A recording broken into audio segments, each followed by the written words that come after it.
Time to try and put the brakes on the longest losing streak of the season. Good evening, Les Lazaruk with you from Next Gen Patch at Cairns Field, the third and final game of a three-game series between the Saskatoon Berries and the Medicine Hat Mavericks. The Berries are on their first three-game losing skid of 2026. It started back on Sunday with a 10-3 loss in Sylvan Lake to the Gulls. And then the Mavericks came into town here to Next Gen Patch at Cairns Field and won back-to-back games, 6-2 on Monday and 9-7 in 10 innings last night. So here we go, third and final game of the series, eighth and final regular season meeting between these two teams. Berries are playoff bound. Medicine Hat hopes to be playoff bound. They are sitting in a playoff spot as Owen Stempel is about to deliver the first pitch of tonight's game to Carter Roth, the third baseman tonight for Medicine Hat. And a breaking pitch in for a strike. That'll be a slider from Stempel. First pitch at 7:01 on a Wednesday evening. Up and in with a fastball. 1 ball, 1 strike. Stempel is making his 10th start of the season. Kicks and fires the 1-1. Roth fouls it back. 1 ball, 2 strikes. Just got a piece of that one. Stempel in 10 starts, a 3-0 record, a 3.79 earned run average, 38 innings pitched. He's allowed 26 hits, 20 runs, 16 of them earned, has struck out 40 and walked 23. Kicks and delivers. Hit in the air, long way, left center field. Going back into the gap and unable to come up with the ball is Nathan Houston, slamming into the wall.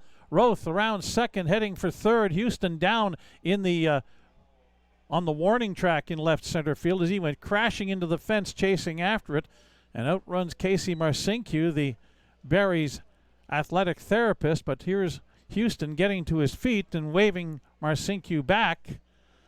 Casey's going to slow the trot down from sprint speed to a lope, and he's just going to go and check on him, but Houston appears to be all right. He hit the wall hard, going after the ball in left center field, and now he'll hunch over and at the waist, grab at the knees, and have a conversation with Casey Marcinque, the Berries athletic therapist, with left fielder Nick Stinson looking on. Everything seems to be all right, but there's your leadoff triple for tonight.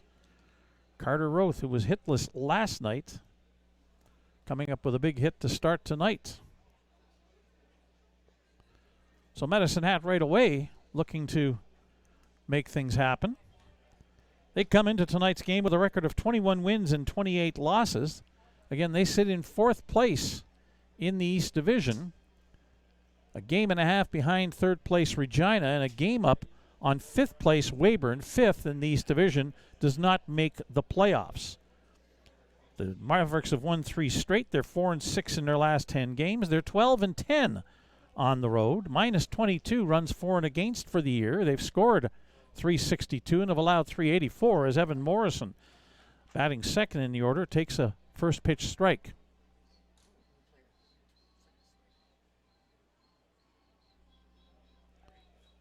Roth at third with the leadoff triple. Swing and a foul tip strike. Quickly Stempel ahead, 2 strikes on Evan Morrison.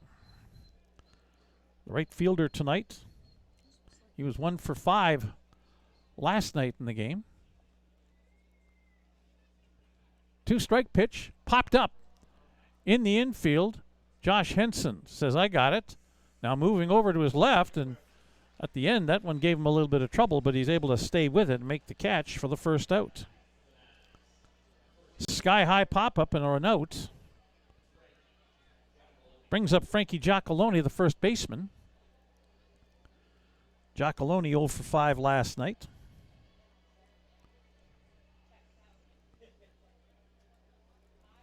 Those back-to-back wins for Medicine Hat the last 2 nights. The first 2 wins in the season series. This is the 8th and final head-to-head meeting between the Mavericks and the Berries. Barry's won the first 5. Medicine Hat winning the last 2. Giacalone fouls the first pitch changeup wide of third base, strike 1.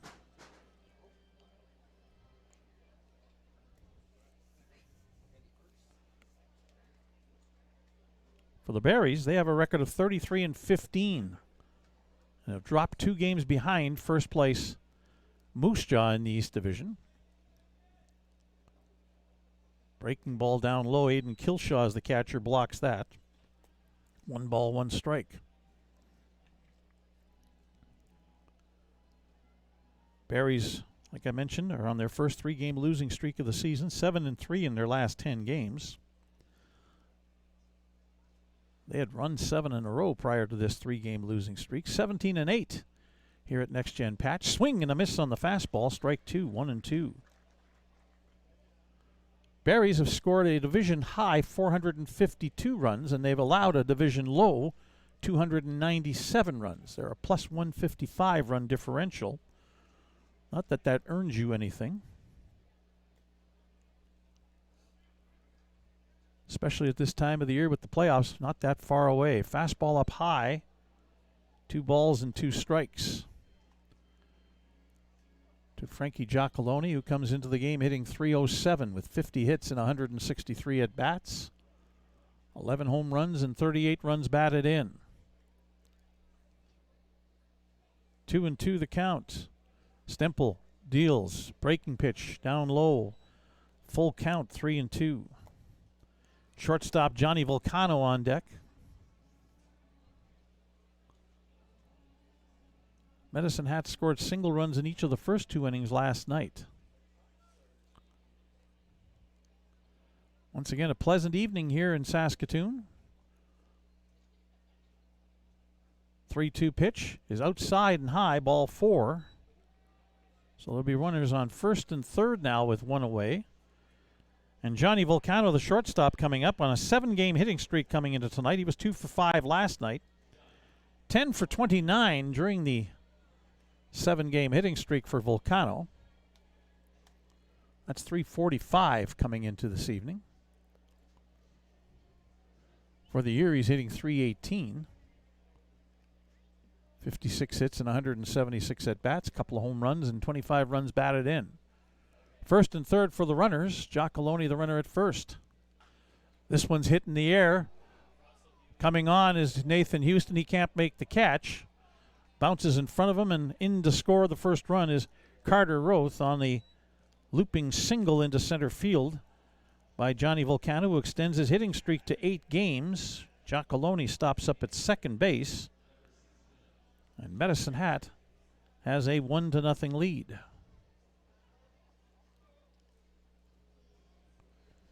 They'll bring up the DH, Eric Calder. 2 for 4 last night, extended his hitting streak to 5 games, during which he's 11 for 20, which is a .550 average. Owen Stemple on the mound, 6'3", 180-pound right-hander from Covington, Louisiana, coming off his freshman year at Southeastern Louisiana University. Now the pickoff attempt at second, and they didn't get him. Came close. Almost caught Giacalone napping, but he's able to get back. Base umpire Matt Schul making the safe call. Your umpires tonight at home plate is Aaron Roberts. He's the crew chief on this crew. At first base, Aaron Chevolt. Matt Schul is currently just to the third base side of second. There's a pitch on the outside corner. And strike 1 to Eric Calder. First and second, 1 away here in the top of the first inning as we're nicely underway on a Wednesday evening in Saskatoon. 24 degrees Celsius, 75 Fahrenheit, north-northwest wind at 11 kilometers per hour. So there's hardly any wind. That's up high, ball 1, 1-1. North-northwest kind of takes you from the left field foul pole to the first base and right field foul line. So left-handed hitters have a bit of an advantage tonight, but not much. 11 kilometers per hour is like 6 or 7 miles per hour. So not much to it. Stemple holding on to the ball for a long time. Now delivers. Calder hits this one on a line, right field. That's going to get past Ethan Murdoch and one hop the fence. Coming on in to score is Frankie Giacalone, and stopping at third is Johnny Volcano, as Eric Calder, with a ringing double off the right field fence, has given Medicine Hat a 2-0 lead. For Calder, that is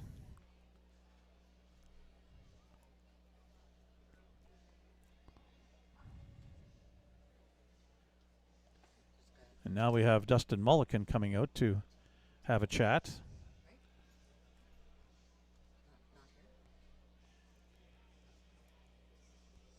Barry's pitching consultant coming out to chat with Owen Stemple, as Medicine Hat gets on the bats early here tonight. 3 hits, a walk, 2 runs in, runners at second and third. And the Berries will play the middle infielders back and give up another run if need be in order to get an out. In fact, all the infielders will play back. We'll run through the defense here momentarily as Blake Dale, the second baseman, up to bat. Dale 0 for 4 last night. Takes a slider for a strike.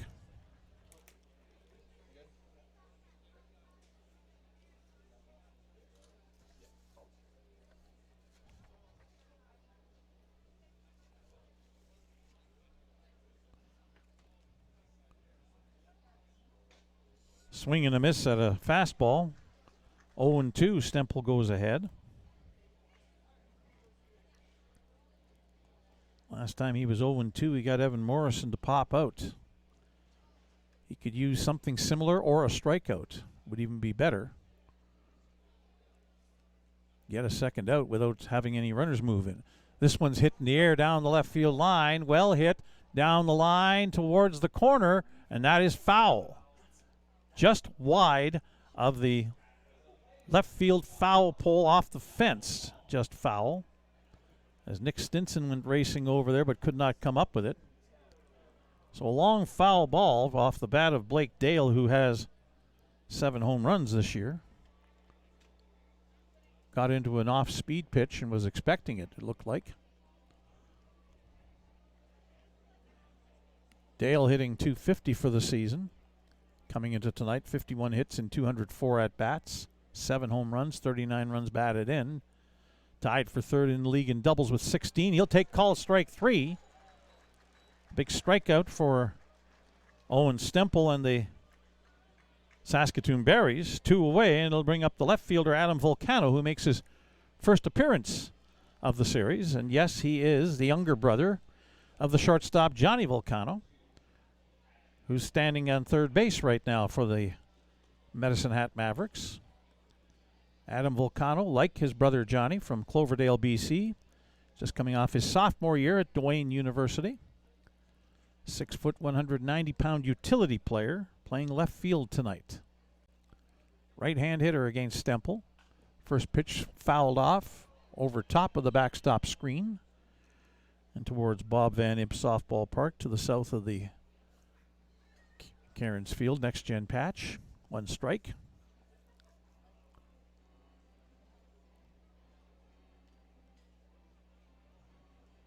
Adam Volcano hitting .282, 29 hits and 103 at-bats, a home run and 24 runs batted in. Fastball up high and outside, 1-1. Newcomer catcher Dane Hepner is the on-deck hitter for Medicine Hat. Nate King giving the night off. 1-1 pitch, blocked by Aiden Kilshaw, down low, 2-1. Stemple gets that fastball, 4-seamer, up there anywhere from 88 to 92 miles per hour he's topped out at. Throws a slider, a changeup, and has been experimenting with a cut fastball.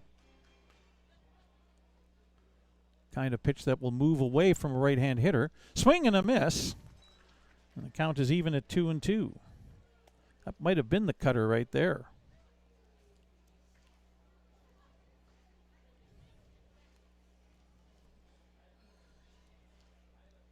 2 spot up on the board already here for Medicine Hat. Same number of runs as on the back of the jersey of Adam Volcano, the batter right now for the Mavericks. Low with a fastball and a full count.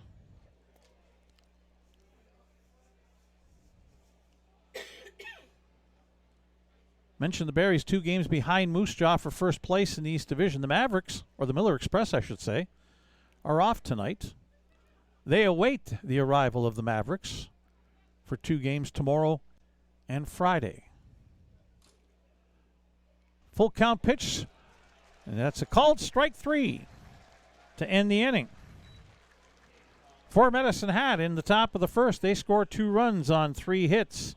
There were no Berries errors and 2 runners left on base. After a half an inning, it's Medicine Hat 2 and the Saskatoon Berries coming to bat as you're watching Berries baseball on FloCollege.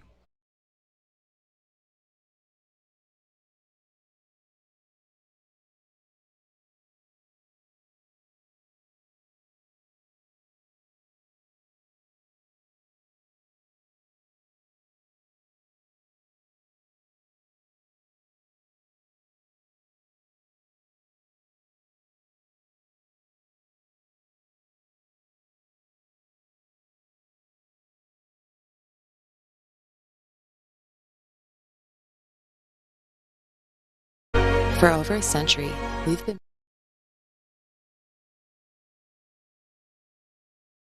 more than just lawyers. We're your neighbors, your friends, and your strongest advocates. With 15 locations across the prairies, we're everywhere you are. Stringham, your local lawyers.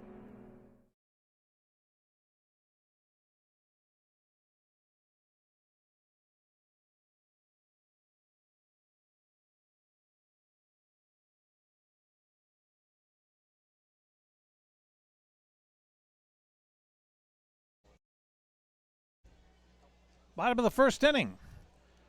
Already down 2-0 are the Saskatoon Berries to the Medicine Hat Mavericks. Cody Myers will take that as he will be on the mound for his 8th appearance of the season. 7th start. Has yet to face the Saskatoon Berries this season. Cody Myers is a left-hander. 5'7", 169-pounder from Friendswood, Texas, coming off his junior year at East Texas Baptist University. Cody Myers has a record of 2 wins and 1 loss and a 4.73 earned run average. 32 1/3 innings this summer, 37 hits allowed, 17 runs all earned. He has struck out 31 and walked 14. Brock Laird will lead it off. Brock did not play last night in the 9-7 10-inning setback for the Berries. The Berries shortstop from Natchitoches, Louisiana. On a 20-game hitting streak coming into tonight. You have to go a long ways back for the last time Brock Laird was hitless in a game. First pitch from Myers, high and away, ball 1. Luckily, I can find those sorts of things out. When was the last time that Brock Laird was hitless in a game? They're going to call that a strike, 1-1. Aaron Roberts with the high strike zone look.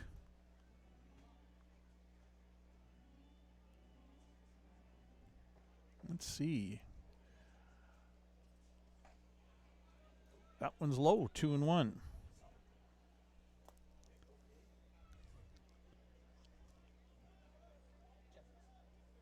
Laird last went hitless back on the 3rd as he takes a swing and a miss at the 2-1 pitch, now 2-2.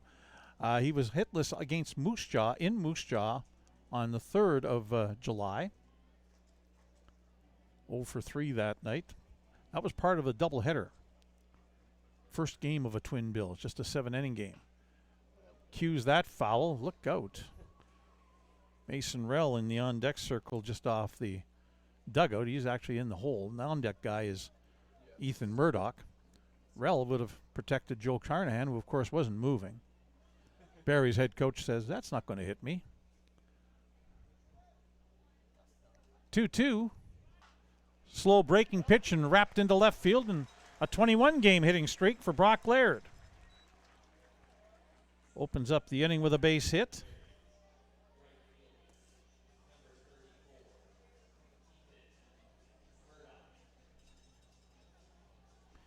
So now Ethan Murdoch to the plate, the Barries right fielder.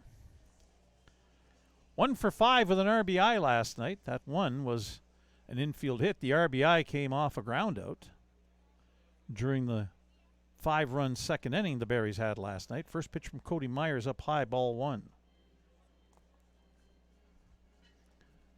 Mason Rell, the DH, is on deck. Laird capable of stealing a base. He's got 6 of them. Slow breaking ball inside. 2-0 to Ethan Murdoch.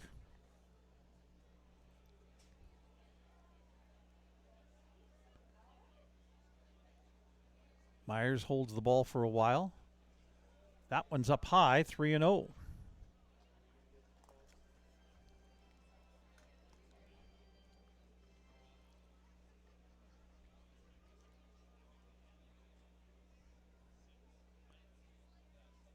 .30 pitch is in for a strike, taking all the way is the senior out of Marshall University, Ethan Murdoch.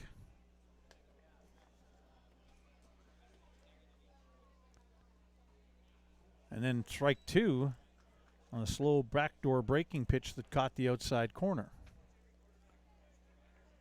So a full count. Laird at first. Will he be taking off with the pitch? He does not. Murdoch on the ground into the hole. Past Volcano into left field. A base hit. Back-to-back singles for the Barries here to lead off the bottom of the first inning. It'll bring up Mason Rell.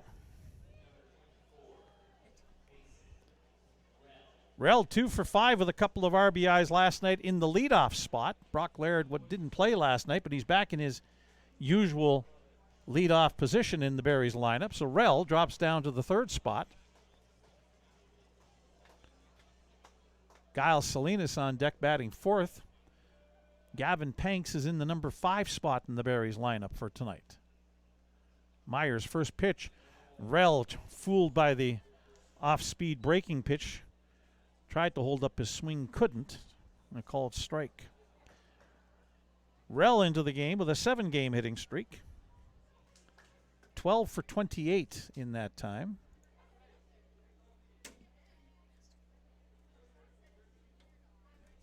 Myers, fastball, up high, 1-1.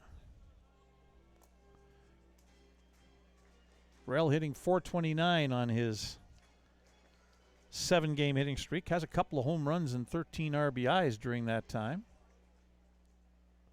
Hitting .328 overall for the year, and just joined the team back in early July. Got a piece of that off-speed pitch. 1-2 the count. Rell joined the team right at the beginning of July and didn't make his first appearance until the 7th at home here against Okotoks.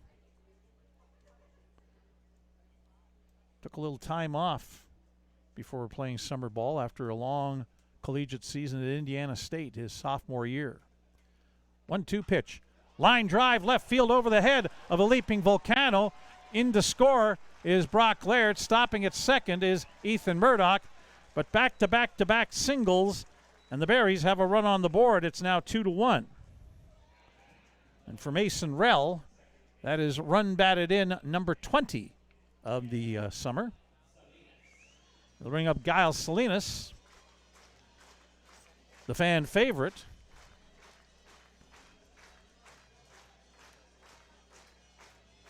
Still nobody out for the Barries here in the bottom of the first inning.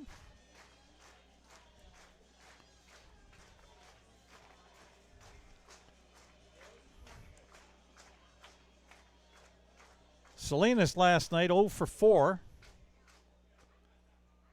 Very few games that he has been hitless in. Takes that change up for a strike.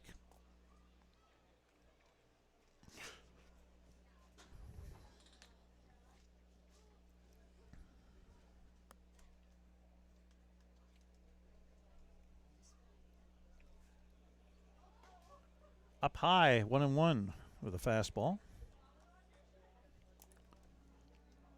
Salinas into the game, hitting .387. 70 hits and 181 at-bats. 2 home runs, 48 runs batted in. One of his home runs against Medicine Hat. Line drive center field. That'll get down.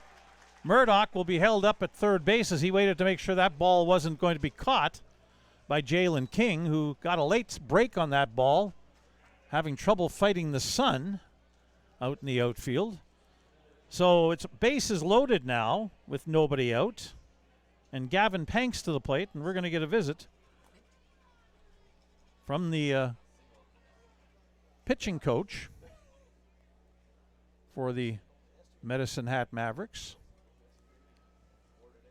That pitching coach is Andrew Bench. Here's the thing about the Berries so far in this series. That's 4 singles in the first inning, 7 of them back on Monday night, 12 of them last night, 4 of them already tonight. No extra base hits so far in the series. 23 singles in 20 innings of play. Now, yes, you can single a team to death, but the odd extra base hit is not a bad idea either, especially with runners on base. See what Gavin Panks can do. He's playing first base for the Berries tonight. The meeting on the mound is over.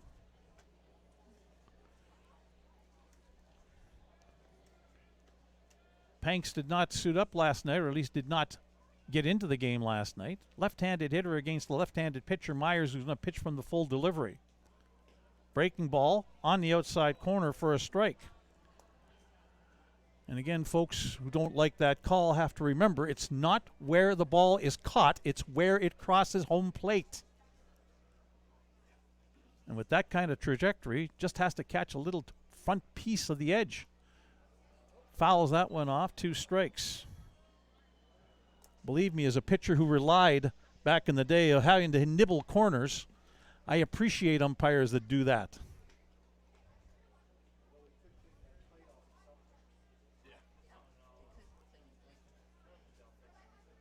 Two strikes the count on Gavin Panks already. Breaking ball low and away. Ball 1, 1-2. Third baseman Josh Henson on deck.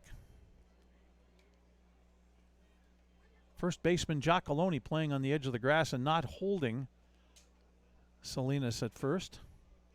Now Myers steps off, calls time. Nobody out for the Berries here in the bottom of the first inning. 1-2 pitch. Bounced in. Good block by Dane Harper, who is the catcher. Defensively for Medicine Hat in the outfield, Evan Morrison's in right field, Jalen King in center, Adam Volcano in left field. Carter Roth is the third baseman tonight, Johnny Volcano at short.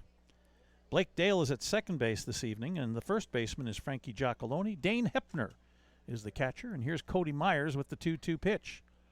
Called strike 3. Panks doesn't like the call, but there's the first out of the bottom of the first inning. It'll bring up Josh Henson, who was 2 for 5 with 3 runs batted in last night for the Berries.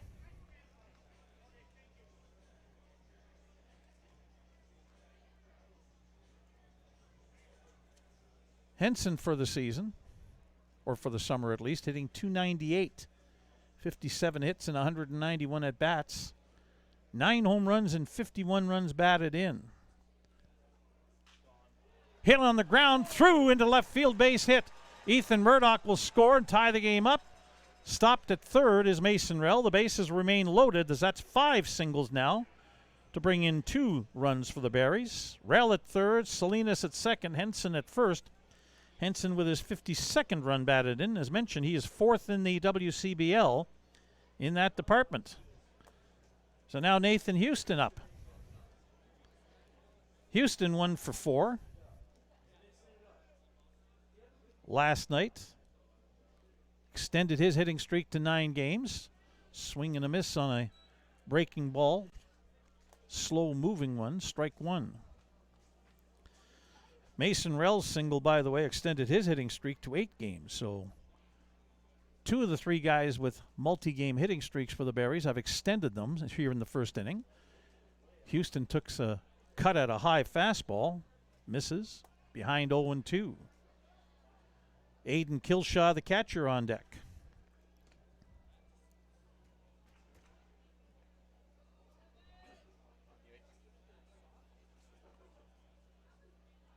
Swing and a miss, strike three. Couple of strikeouts for Cody Myers, with 5 singles to the other 5 batters out of 7 so far in the inning. And now Aiden Kilshaw, the catcher.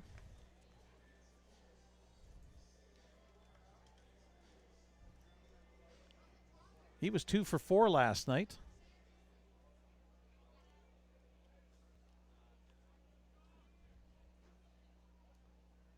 Bounced in, blocked by Dane Hepner, with Rell well down the third base line with his secondary lead, ball 1. Now, 8th hitter of the inning for the Saskatoon Berries, with Nick Stinson looking to be the 9th hitter of the inning on deck. Myers pitch. Kilshaw, line drive, center field base hit. Into scores Rell. Rounding third and heading home is Giles Salinas. Center fielder Jalen King overran the ball a second, but Josh Henson will hold his ground at second base. 2 runs batted in for Aiden Kilshaw, and the Berries jump ahead by a score of 4-2. That's 6 singles in the inning for the Berries, creating 4 runs. And the 9th batter of the inning, Nick Stinson, coming to the plate.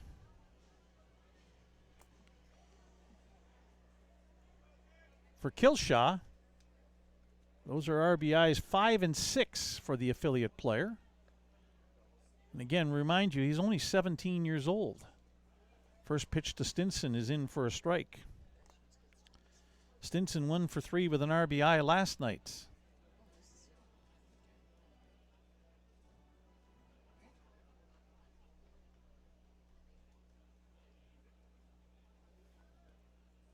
Myers with a long look at the catcher trying to get a sign, and now he'll step off.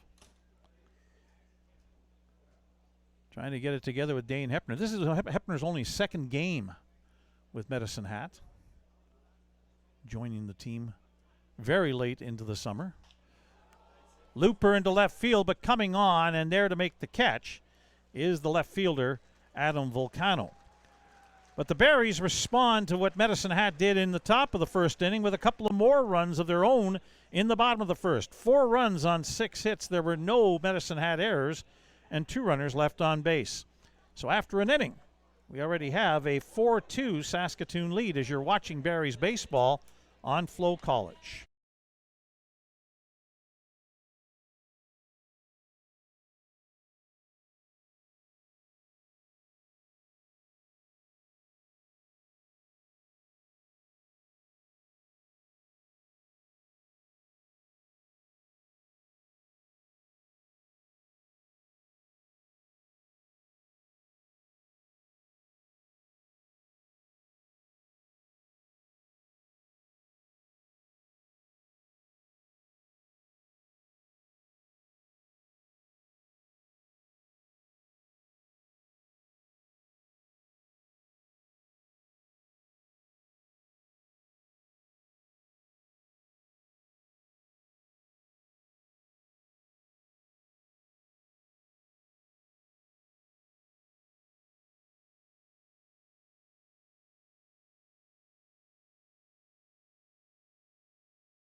Top of the second inning upcoming here at Next Gen Patch at Cairns Field.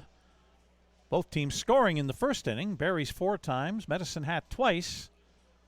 Owen Stemple, who threw 27 pitches in the top of the first inning. Pitching to Aiden Kilshaw. Bounced one in the warm-ups. Stemple will face the catcher, Dane Hepner, the center fielder, Jalen King, and back to the top of the order for Carter Roth, or Roth, I should say. Roth opened this game up with a triple off the left center field fence. play in which Nathan Houston went crashing into the fence, going after the ball, and didn't get it.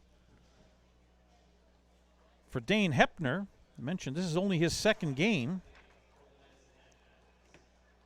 He's listed as an outfielder from Calgary, coming off his freshman year at Lamar Community College. He's a left-handed hitter. Played last Wednesday in his first game with Medicine Hat at home against the Swift Current 57s. Had 2 plate appearances, was 0 for 1 and scored a run. Stemple kicks and fires, first pitch strike to Dane Hepner.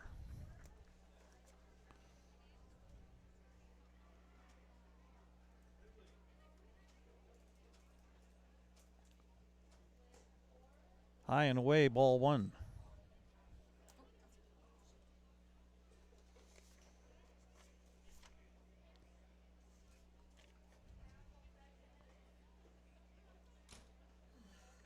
They're going to appeal at third base and not get the call. It'll be ball 2 on a low slider that Hepner checked his swing on. 2-1.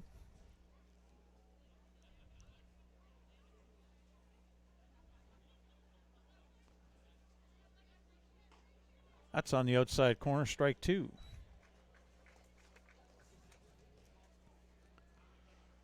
Once again, a nice crowd here on hand at Next Gen Patch at Cairns Field. People lined up along the outfield fence all the way down to the outfield fence at the far end of the ballpark on both sides, left and right field, as Hepner fouled that last pitch off, stays alive at 2-2. While the Berries are away for the next 3 days, high fastball, full count. The under-19 Canadian Women's Baseball Championships will be played here in this ballpark and at Licos Field next door to the north of us. So I'm pretty sure there's some of those teams kicking around here. Hepner in the air to left. Stinson started back, now moves over a few steps to his right. Makes the catch for the first out. It'll bring up Jalen King, center fielder who was 1 for 5 with an RBI last night. King also a relative newcomer to this team.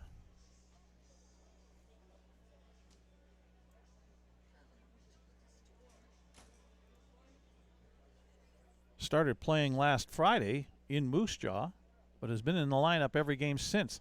First ball hitting, fielded by Henson, who was in on the grass at third base and able to throw King out. Quickly 2 away here in the top of the second inning, and back to the top of the order for Carter Roth.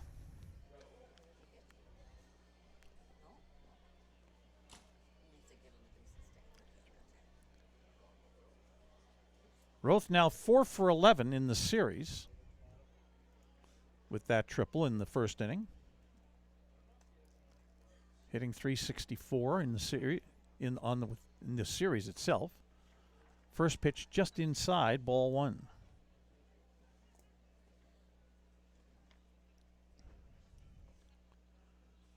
Again, it bears mentioning that Roth likes this ballpark.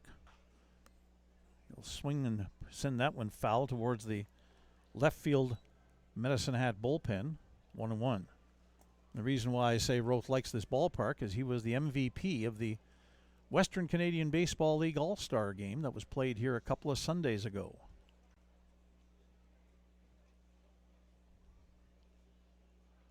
1-1 pitch upcoming from Owen Stemple.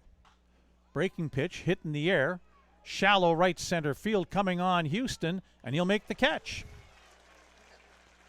3 up, 3 down for the Mavericks in the top of the second inning. No runs, no hits, no Berries errors, nobody left on base. After an inning and a half, Saskatoon 4, Medicine Hat 2 as you're watching Berries baseball on FloCollege.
Bottom of the second inning here at Next Gen Patch at Cairns Field. And once again, for the second straight inning, the Berries will start off with the top of their order. Brock Laird, the shortstop, Ethan Murdoch in right field, D.H. Mason Rell, all of whom singled against Cody Myers, who needed 32 pitches to get out of the bottom of the first inning.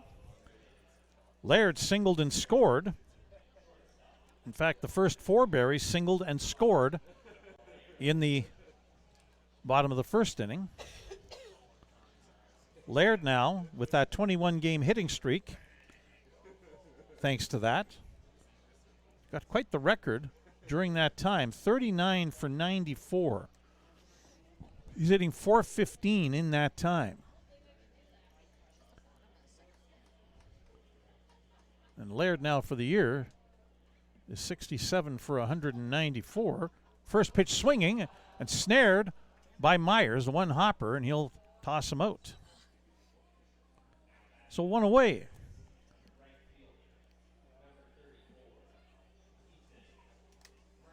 Make Laird's average now 344 with that ground out.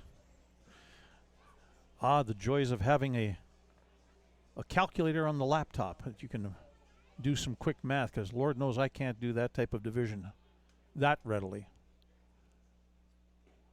Breaking pitch to Murdoch in for a strike.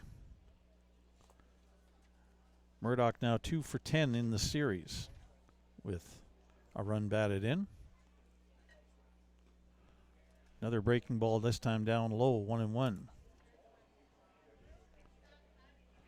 Murdoch finished second in the WCBL All-Star Weekend Home Run Derby. Again, a breaking ball, slow and low and inside, 2-1 from Cody Myers.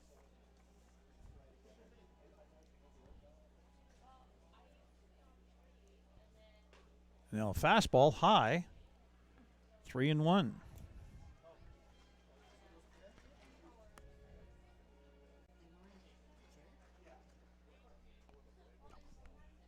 And that's ball 4. So after taking a first pitch strike, Murdoch draws 4 straight pitches out of the strike zone from Cody Myers and is on first. They'll bring up Mason Rell, who's 4 for 10 in the series now, with 3 runs batted in. Thanks to the RBI single back in the first inning. A change up, swung on and missed, strike 1. Rell from West Bend, Wisconsin. 6'1", 212 pounds. Actually, they've changed the update from the baseball cube numbers. He fouls that off and is behind 0-2. Baseball cube has him at 6'1", 212. The roster sheet for Mason Rell is 6'2", 215. Ooh. Young man's growing. Oh, to be 19 again. 2-strike pitch up coming from Myers to Mason Rell with Murdoch on first. High and away, ball 1, 1-2.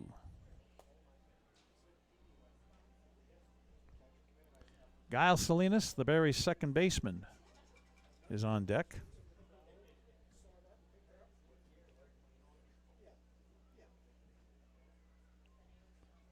Myers kicks and delivers. Bouncing ball, gets away from the catcher Hepner, and Murdoch will move on up to second base on the wild pitch. 2-2 the count.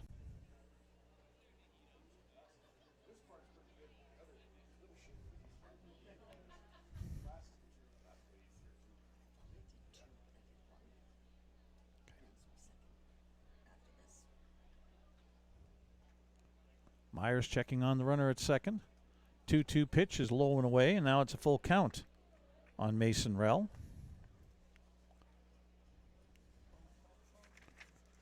Rell at Indiana State this past winter.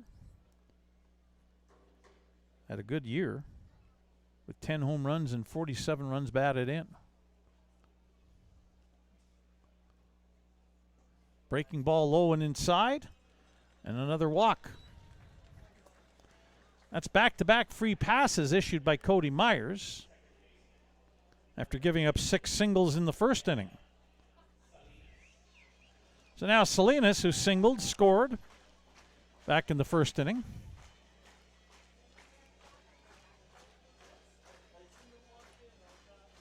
Guile went for 5 in the series as a result. 71 hits on the year for him. Came into the game 4th in the league in base hits.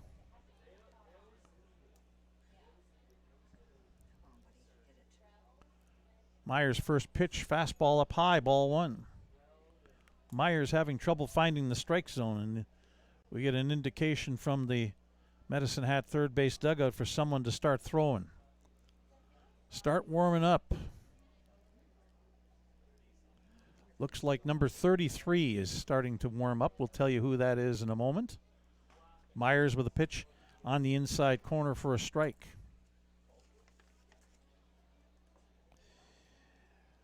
David Heinen is up throwing for the Mavericks down the left field line.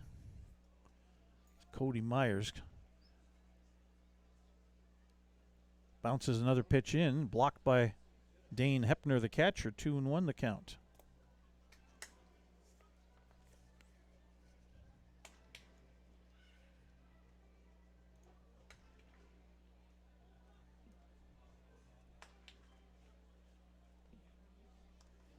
Up to date, Salinas hitting .390 on the season thanks to that first inning single. Fastball outside, 3-1.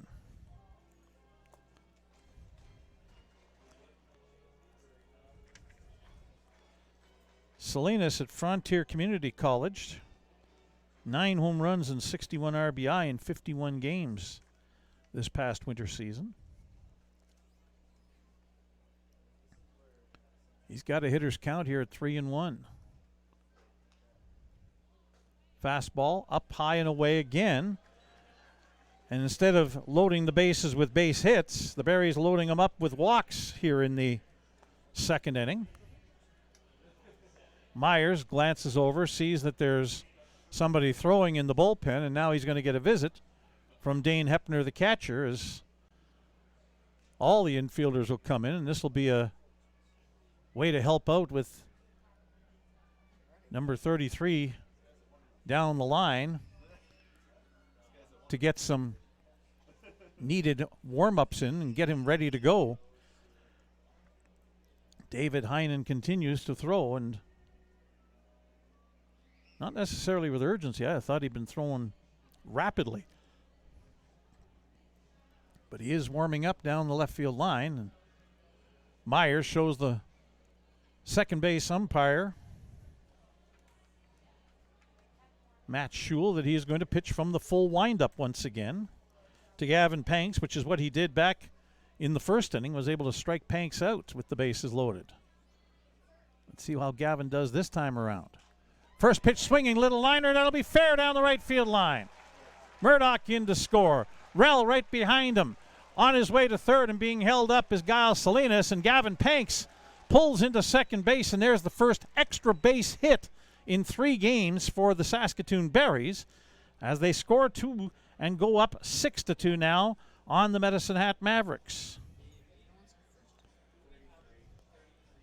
And we're going to get a pitching change, I'm pretty sure, here momentarily. 2 RBI for Gavin Panks. RBIs 36 and 37 of the season.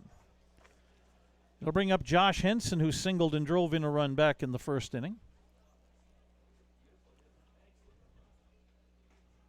And first pitch is outside, ball 1. Henson 3 for 10 in the series so far this week against Medicine Hat, with now 4 runs batted in. Up high, 2-0.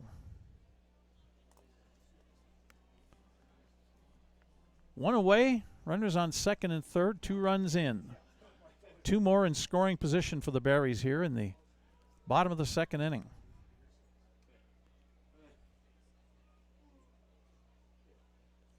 Swing and a miss. Henson wanted to take that one downtown. Got a little bit out in front of a changeup, 2-1.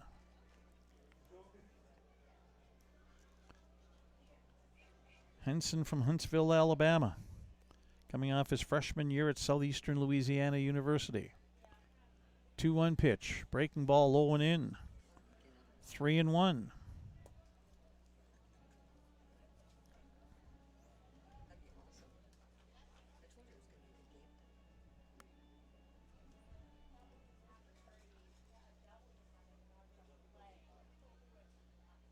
Myers with the 3-1 pitch. At the knees for strike 2. Henson thought it might have been low and that he had himself a walk, but he'll have to gather himself up again and get ready for a full count pitch. Nathan Houston on deck for the Berries. Gets it in the air. Left center field. Coming on over and making the catch. And this will bring in a run. Is on his way home is Giles Salinas to make it 7-2. A sacrifice fly to left field. Adam Volcano with the catch. 2 RBI on the night now for Josh Henson, and up comes Nathan Houston, who struck out back in the first inning. He's 2 for 7 in the series. And again on a 9-game hitting streak for the Melville, Saskatchewan product. Outside, ball 1. Melville about 3 hours to the southeast of Saskatoon. The home of Terry Poole. Very good major league outfielder with the Houston Astros. Popped up foul down the first base side. Giacalone goes back and makes a nice play over the shoulder to make the catch, and that retires the side. For the Berries, though, they score 3 more runs in the bottom of the second inning with the benefit of just 1 hit. There were no Medicine Hat errors and 1 runner left on.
Top of the third inning here at Next Gen Patch at Cairns Field.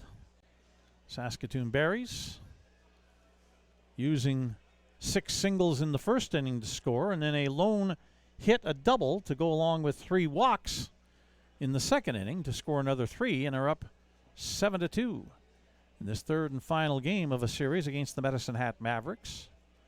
Berries are off tomorrow, and then they will head onto the road for 3 games. They'll play Friday actually it's 4 games. Friday in Swift Current, Saturday in Weyburn, and a doubleheader Sunday in Regina before coming back on Monday, the holiday, for a 4 o'clock first pitch against the defending WCBL champion Red Sox, who may very well be their first-round playoff opponent if things are to continue to hold in the standings as they are right now. Evan Morrison will lead it off for Medicine Hat here in the Top of the third inning against Owen Stemple. Stemple's first pitch cutter stays up high and outside, ball one. Morrison popped out to third base his first time up.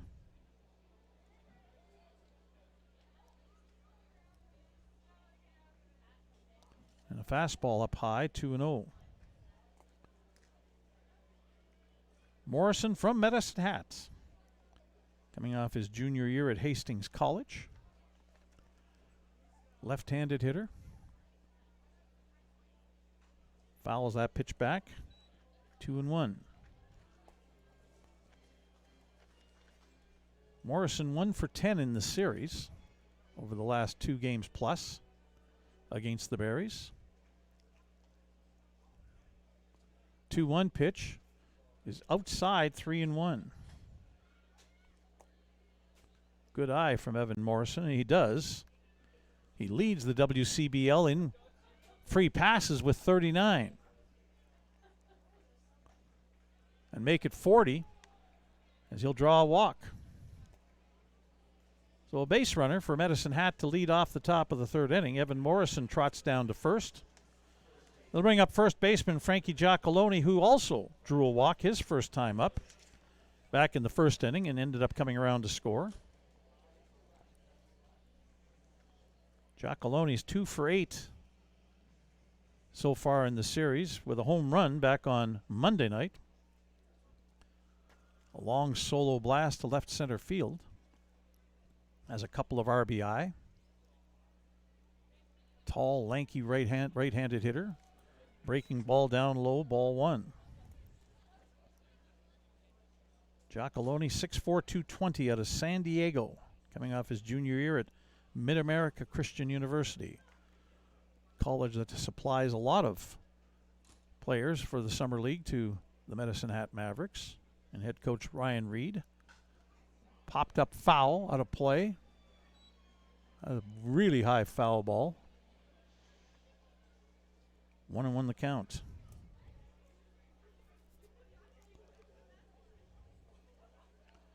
Shortstop Johnny Vulcano on deck. Extended his hitting streak to 8 games in the first inning with a single. Drove in a run. Stemple to Giacalone is up high and away, 2-1.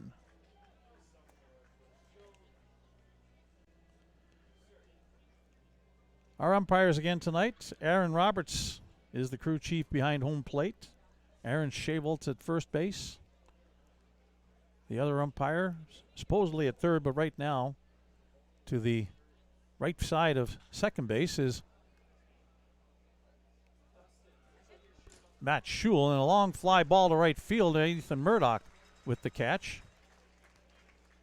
Bounces the ball back in towards the infield, and Evan Morrison tagged up and thought about going for a second, but that ball quickly got to Giles Salinas as there's one out.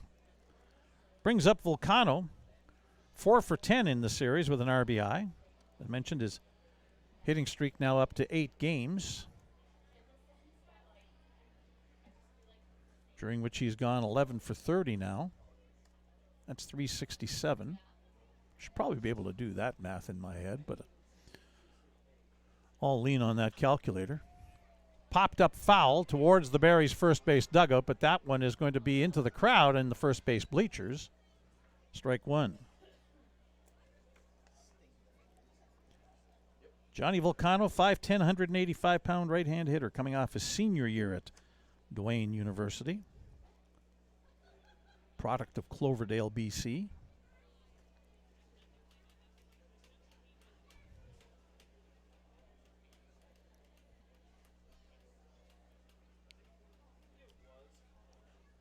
Fouled off and then nailed the umpire. That'll rattle the brains. Everybody seems to be okay, though. Home plate umpire Aaron Roberts, catcher Aiden Killshaw, both might have gotten bitten by that. 2 strikes quickly ahead is Stemple on Johnny Vulcano.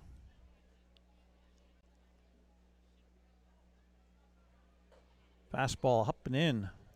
Ball 1, 1-2.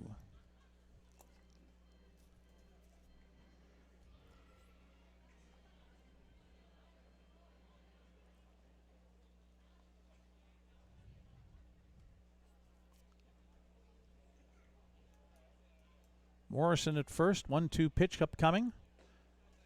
Just low. 2-2. Count even. Stemple takes a big, deep breath after getting the return throw from catcher Aiden Kilshaw.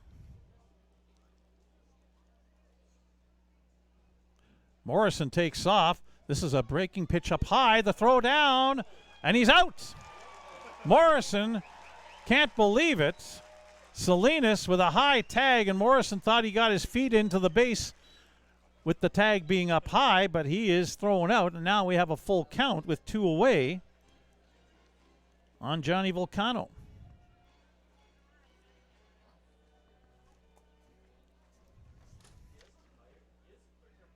Three-two pitch is low and inside, ball 4.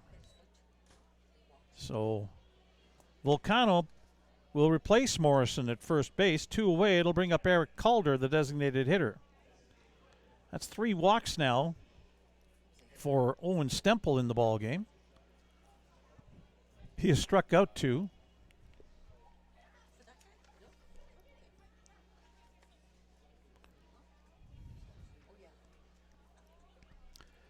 Calder doubled and drove in a run back in the first inning, extending his hitting streak to 6 games. 12 for 21. First pitch is low, ball 1. Stemple thought that one was good. He kind of glared in at home plate umpire Aaron Roberts and silently said to himself, what was wrong with that?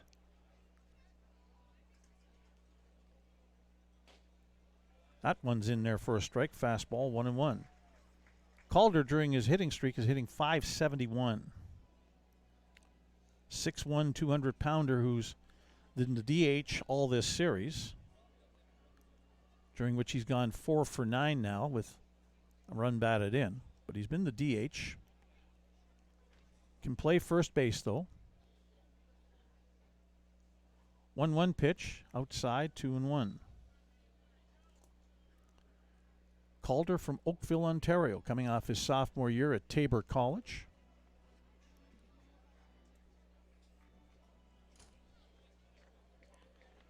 Blake Dale, the second baseman on deck for the Mavericks, hoping to get an at-bat here in the top of the 3rd.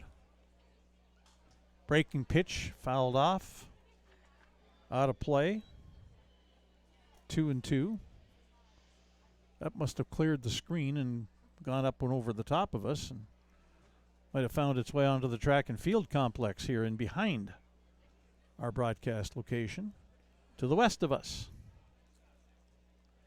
You got Licos Field to the north, Bob Van Imp Softball Stadium to the south, the track and field complex to the west, and to the east is the big High Performance Athletics Center. High fly ball center field. Nathan Houston camped under it. He'll make the catch, and that's the inning. No runs, no hits for Medicine Hat in the top of the 3rd. No Barry's errors. 1 runner left on base. After 2.5, Saskatoon 7, Medicine Hat 2 as you're watching Barry's baseball on FloCollege.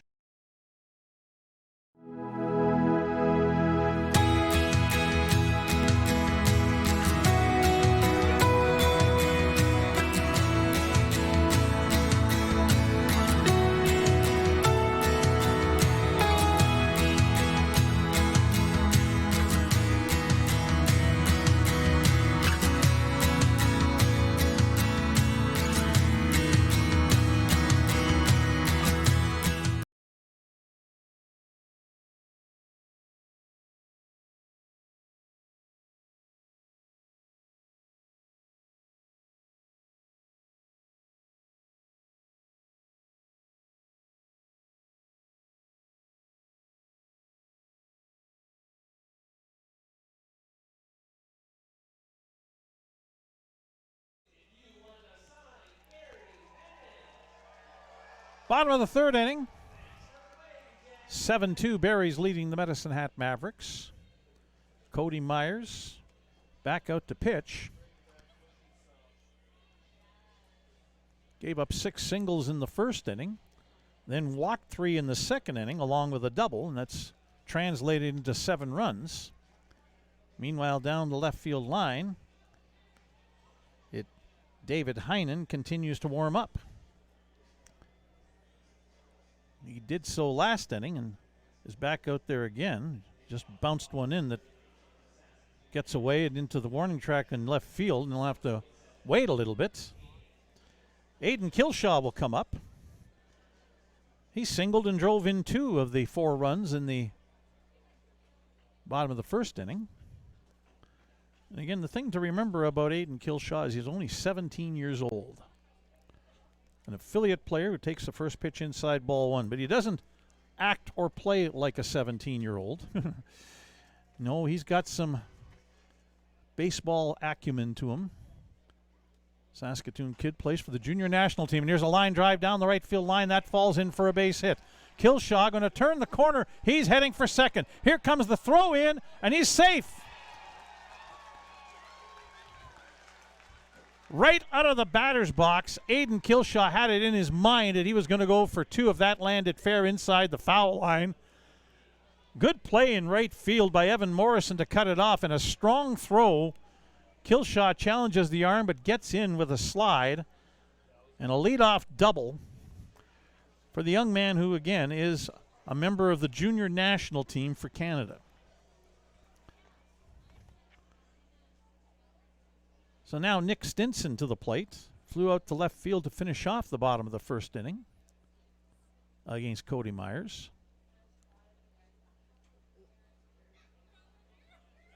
Swing and a miss on a ball low in the dirt. Strike 1. Stinson 1 for 4 in the series.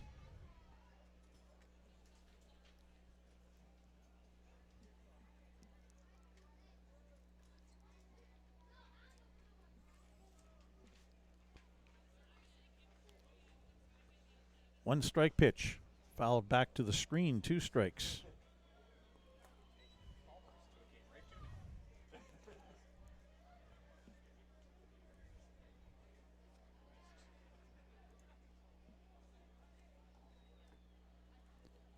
For the season, Nick Stinson hitting .290. Home run and 26 runs batted in. Behind 0-2 to Cody Myers. He'll flare one up the middle, but that'll be caught in behind second base by the shortstop Volcano. Jammed him with that pitch, one away. So back to the top of the order. Brock Laird, who singled in the first inning, hit a hot shot back to the pitcher Myers to lead off the second. Third plate appearance in as many innings for Brock Laird. As we have one away here in the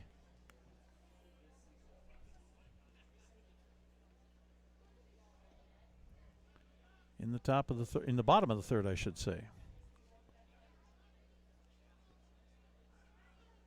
Kilshaw broke as if he was heading for third and then put on the brakes almost halfway down and retreats back to second base as the first pitch to Laird is in for a strike.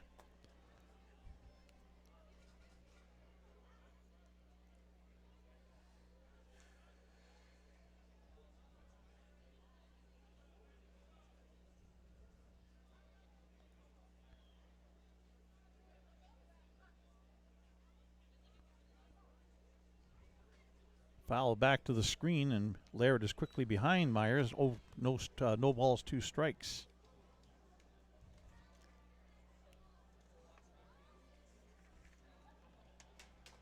Laird only played in 15 games for Southeastern Louisiana University in the Southland Conference, NCAA Division I this past winter, and only had 14 at-bats. Fouled it back, stays alive at 0-2. He's making up for that lack of playing time as a freshman in a Division I school with the amount he's played this time around. This is his 48th game. Berries are playing their 49th game tonight out of 56 in the summer collegiate season. 2-strike pitch again fouled off by Laird. Again, he stays alive at 0-2. Laird up to 239 plate appearances.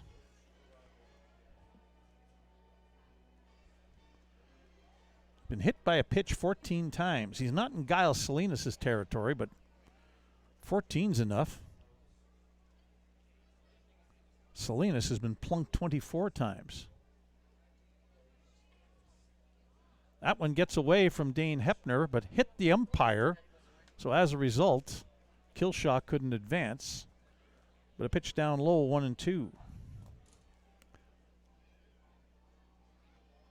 David Heinen has to be ready to go.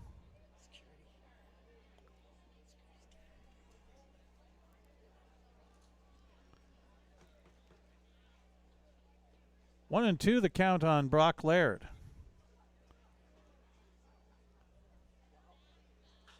Laird hits this one in the air to right.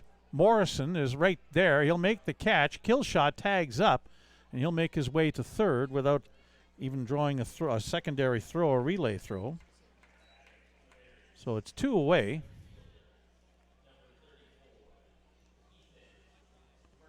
It'll bring up Ethan Murdoch with 2 out and a runner in third base. Murdoch's been on base both times he's been up to the plate tonight. Singled in the first inning and scored. Walked and scored in the second inning.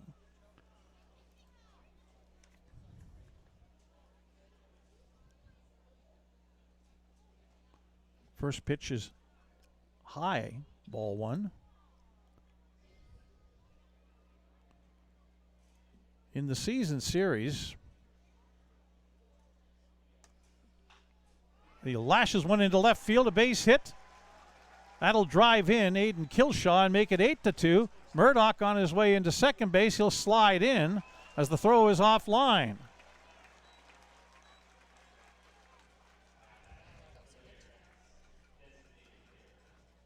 RBI for Murdoch.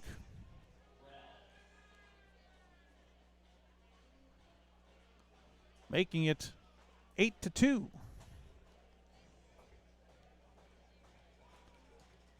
Berries with 9 hits in the ball game. They'll bring up Mason Rell, who, like Murdoch, has singled, walked, and scored twice. Myers' first pitch. Rell hammers it, but this is going to be into the left field bullpen. The Medicine Hat Mavericks, where David Heinen is warming up. 1 strike on Rell. 6 for 13 in the season series against Medicine Hat with a couple of home runs and 7 runs batted in.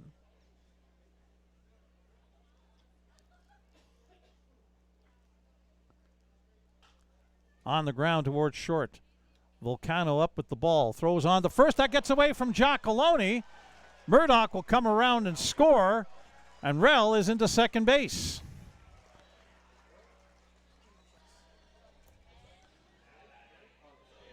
It'll be a throwing error all the way on Volcano, allowing an unearned run to score, making it 9-2. That's the first error of the ball game by either side,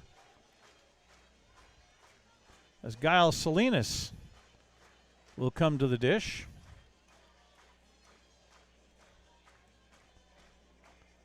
Salinas is like Murdoch and Rell. Singled, walked, scored twice tonight. As the Berries, top of the order, are doing the job so far. Pitch from Myers down low, ball 1.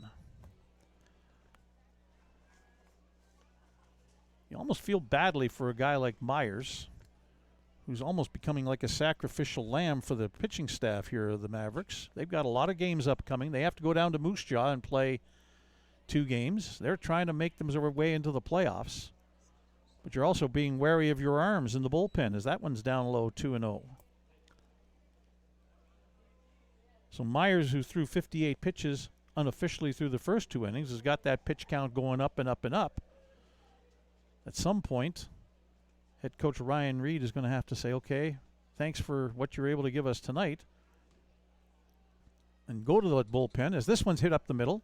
And it'll jump all over the glove of the second baseman into center field. And in to score the Berries' 10th run of the night is Mason Rell. And when it goes from bad to worse, it invariably does. An error allowing Salinas to reach. And finally, that'll be the end of the night for Cody Myers.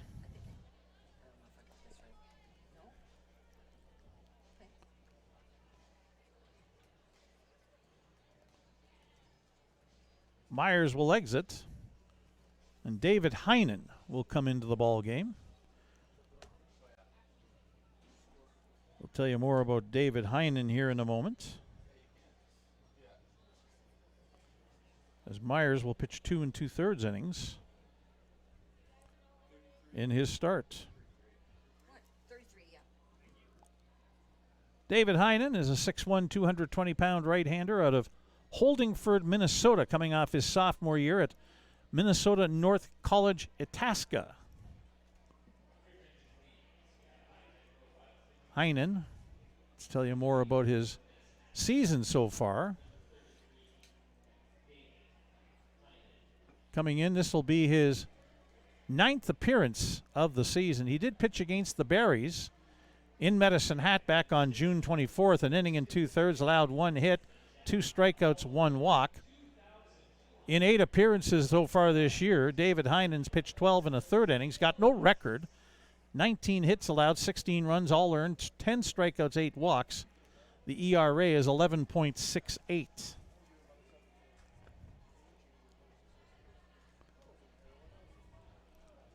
Three runs in for the Berries here in the bottom of the third to make it 10-2.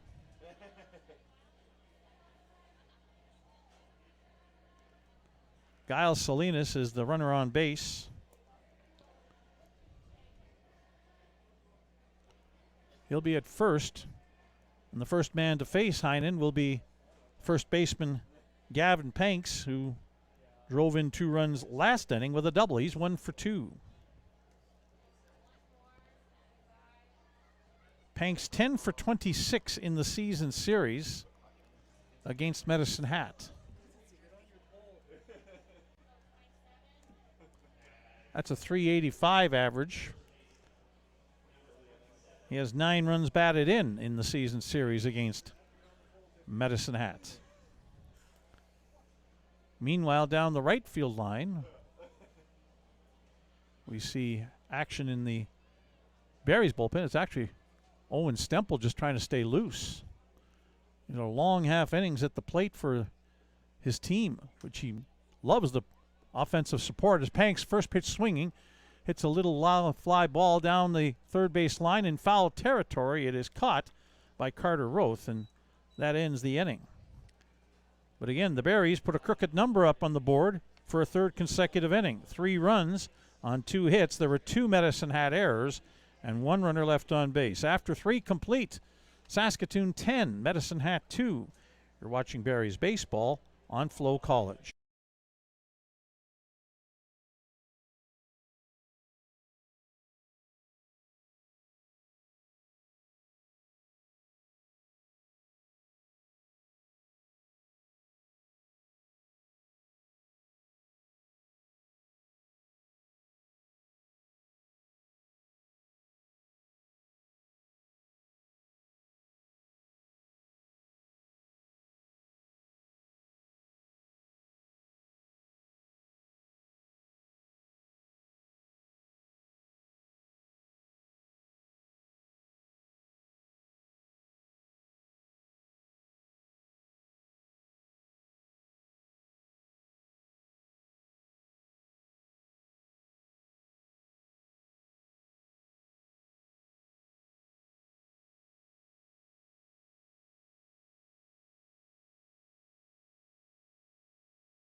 Let's take a quick peek at the unofficial line score through 3 innings of play for the Saskatoon Berries. They've got 10 runs on 9 hits. They have not committed an error. They've left 4 runners on base.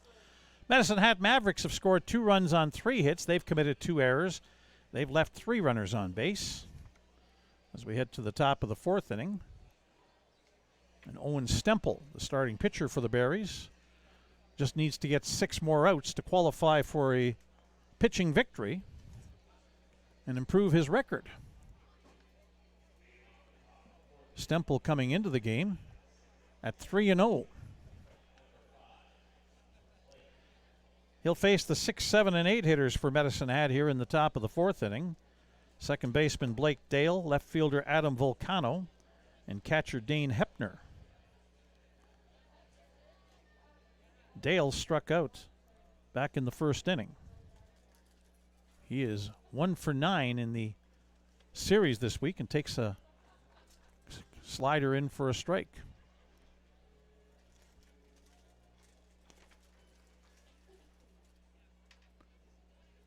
Another one, a swing and a miss this time, strike 2.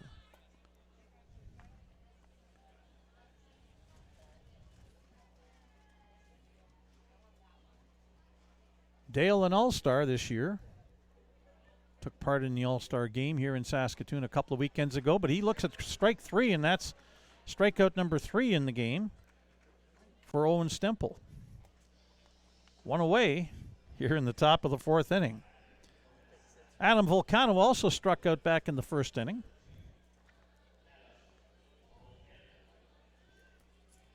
Again, this is his first appearance in this 3-game series.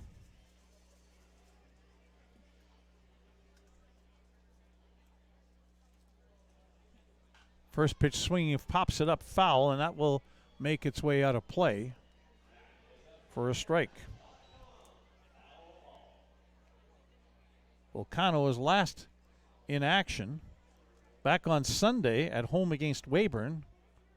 Made a pinch hitting appearance. Also played Saturday against the Beavers, was 1 for 3. Breaking ball in for a strike. That slider has worked well for Owen Stemple so far this evening. He's ready to kick and deliver again. Fouled off on the hands. Count holds at 2 strikes.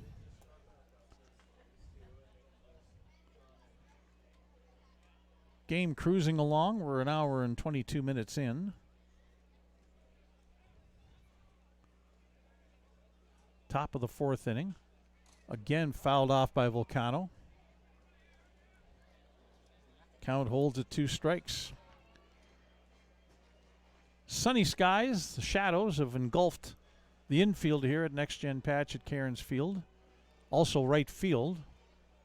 Ethan Murdoch in right field doesn't have to battle the sun. That's not the same for Nick Stinson in left or Nathan Houston in center. There's another foul off by Adam Volcano, 3 in a row. Keeps the count at 2 strikes. 22 degrees Celsius, 72 Fahrenheit. Northwest breeze now at 9 kilometers per hour or 5-6 miles per hour. That is just low, ball 1. 1-2 the count on Adam Volcano with catcher Dane Hepner on deck. Popped up, foul territory. Panks can't catch up with it, neither can Salinas, and it's out of play, bouncing around near the batting cage down the right field side. An area that attracts a lot of the youngsters, it seems. Once again, and this one's chopped on the ground. Hops right to Laird, long throw, and he missed Adam Volcano. Beats it out as the throw by Laird was wide of the mark, up the first base line towards home plate. Panks come up with it. And we're going to call that a throwing error on Brock Laird.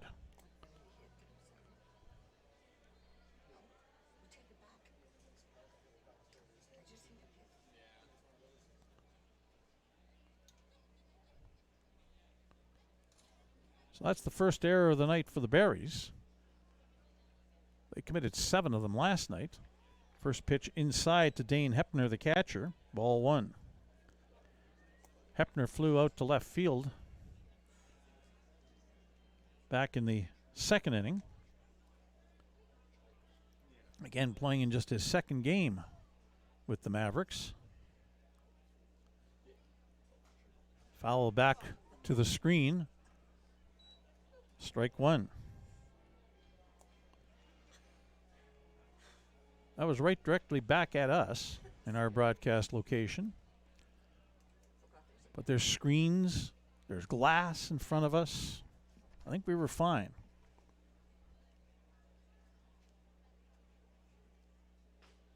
One pitch, slider in there for a strike, 1-2. Unlike the night in 1994, covering the Winnipeg Goldeyes in Sioux City, Nebraska, playing against the Explorers. There was a foul ball right back and ended up right in the press box, hit the back wall and came bouncing right back out again. Outside, 2-2. That broadcast location was probably about the same height as this one. And the backstop screen only went as high as the first layer here. There was not another one. 2-2 is just outside to Hepner and a full count.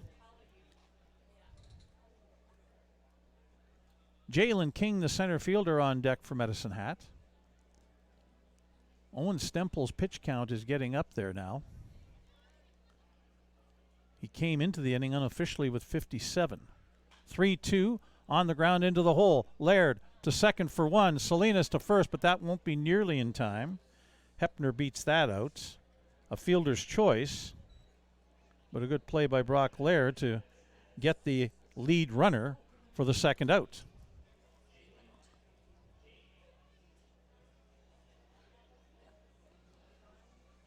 And now Jalen King, who grounded out to third. Josh Henson played on the edge of the grass against him back in the second inning and had a one hopper come right to him. Henson's back this time around, not playing in.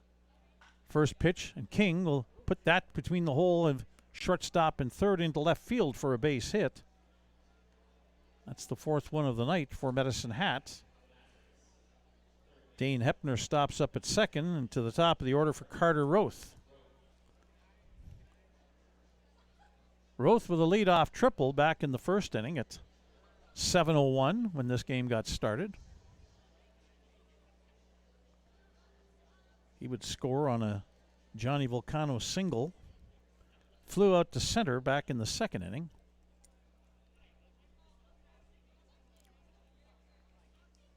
Now 2 runners on with 2 away. Stempel's first pitch inside to Roth, ball 1.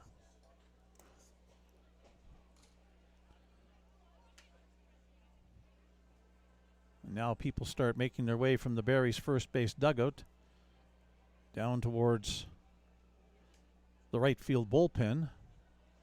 As again, Stempel's pitch count is a little on the inflated side.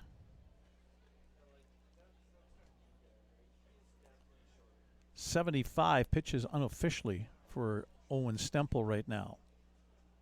1-0 pitch. Slider in for a strike, 1-1.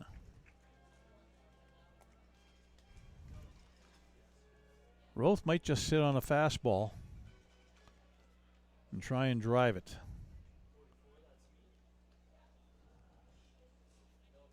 The hit he had in the first inning was about as good of a line drive you can hit without getting it out of the ballpark.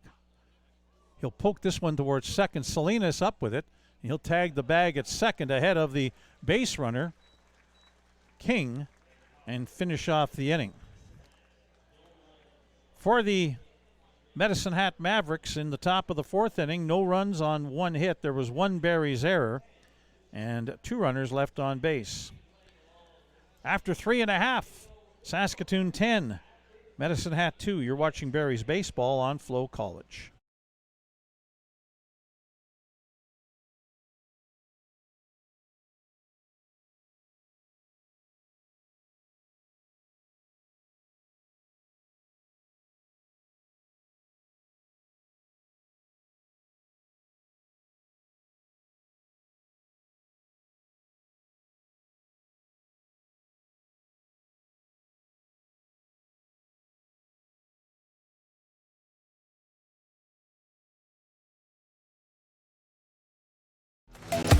The live sports experience is changing. Teams and facilities are under pressure to provide online and in-venue entertainment. IKS Live has the right team to deliver. We provide service across North America and produce the best fan experience, in the seats or streaming to you.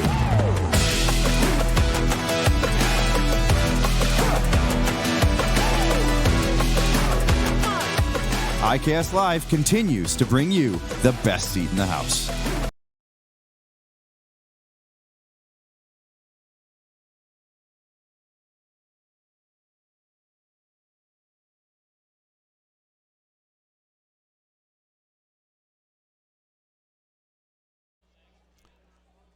David Heinen back out for the Medicine Hat Mavericks to pitch here in the bottom of the fourth inning. Heinen coming on in the third. Threw one pitch to Gavin Panks and got him to foul out down the third baseline to retire the side in relief of Cody Myers, who had a rough go of it. 2 2/3 innings, allowed 9 hits, 10 runs, 8 of them earned. Heinen will face Barrie's third baseman Josh Henson. And the first pitch up high, ball 1. Singled and drove in a run in the first inning, and then drove in another run in the second on a sacrifice fly to left field. That's a changeup that's in for a strike, 1-1.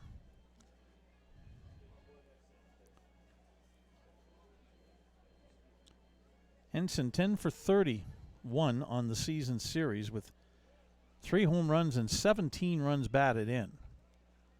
It's been very productive RBI-wise against the Mavericks. Pitch up high, 2-1. Fastball from David Heinen.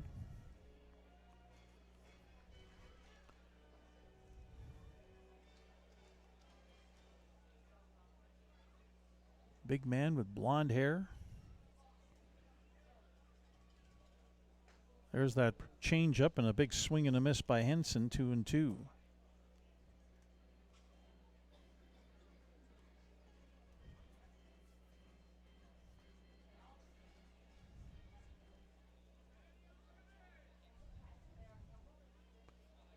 Heinen has an interesting delivery.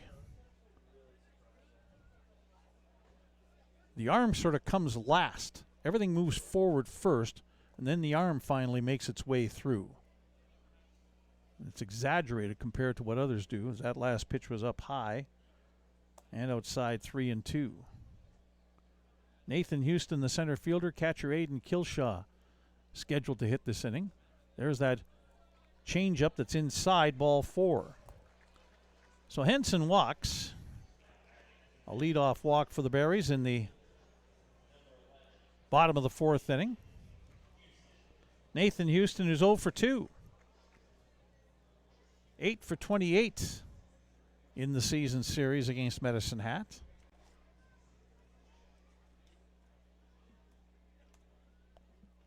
.286 average against the Mavericks head-to-head.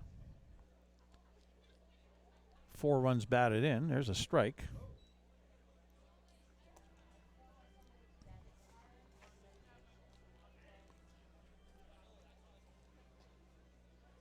This is the 4th straight year that Henson's played in the WCBL. In 2023, he was an affiliate player with the Moose Jaw Miller Express. Swing and a miss, strike 2. In 24, he played full time regularly with Moose Jaw and then came to the Berries last year and is back with them again this year.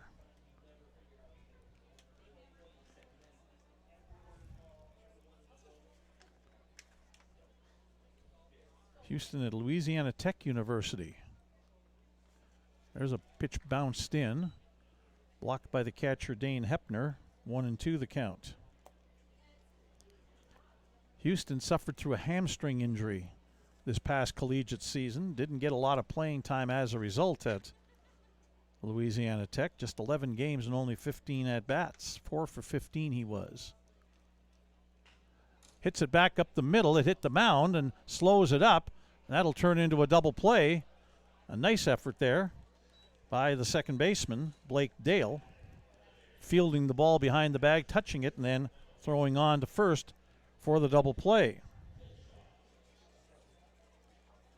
We'll bring up Aiden Kilshaw. Kilshaw for you. 4 unassisted to 3. Kilshaw singled in the first inning, doubled and scored in the third.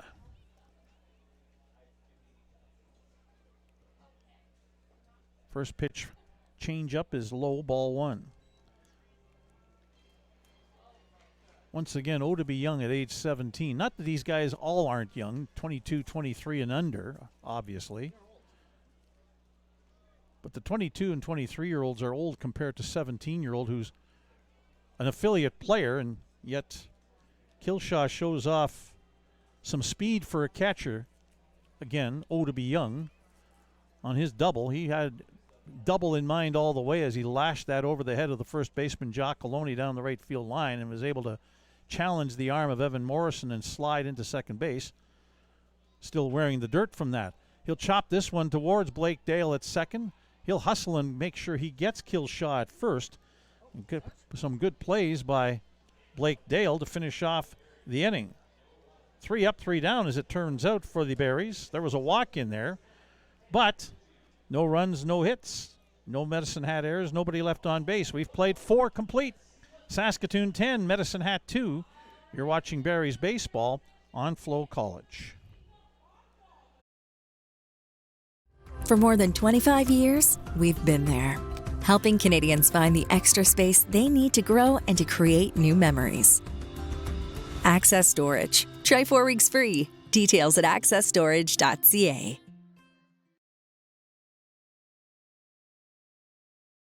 Hey baseball fans, make sure to stay up to date with your favorite teams across the league by subscribing to the WCBL YouTube channel right now. We have tons of free coverage for you over there, including daily highlights, full archived game broadcasts, daily game day previews, plus the WCBL report with myself and Joe McFarland every Wednesday.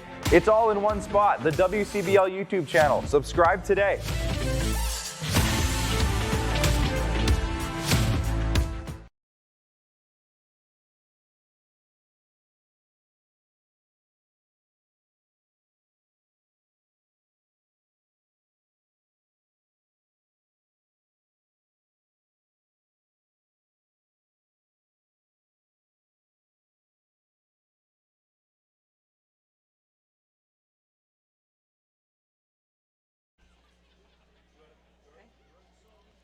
Top of the 5th inning coming up here at Next Gen Patch at Cairns Field. 10-2, the Saskatoon Berries leading the Medicine Hat Mavericks, trying to end a 3-game losing streak and put the brakes to a 3-game winning streak for the Mavericks as well. Taking a look on the out-of-town scoreboard tonight. Top of the 6th inning, Fort McMurray at home leads Brooks 1-0. Okotoks with a 6-0 lead at home over Lethbridge in the bottom of the 5th. Bottom of the 6th, Sylvan Lake up 6-1 on Regina. And Swift Current with a 3-2 lead in Weyburn in the top of the 6th inning. Here we're in the top of the 5th. 10-2 the Berries with the lead. Owen Stempel out again to pitch for the Berries. He'll face Evan Morrison for a 3rd time. He popped out to 3rd in the 1st inning, walked, and then was caught trying to steal in the 3rd. First pitch from Stempel outside, ball 1.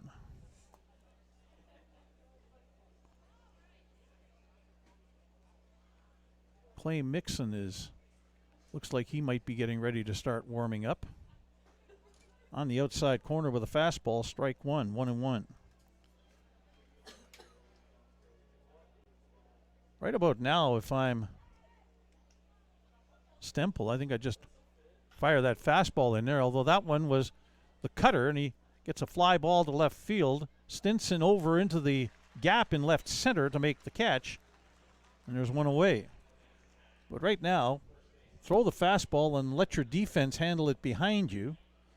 Get out of the 5th inning and say that's a night, and collect your 4th win of the year. Maybe the team ends up winning this one with the mercy rule after 8 innings, but A little ways to go before we get that happening. Frankie Giacalone coming up to bat now for the Medicine Hat Mavericks. First baseman walked and scored in the first inning. Takes a strike on the inside corner there. He flew out to right his last time up. A healthy fly ball to right field that Ethan Murdoch made the catch on.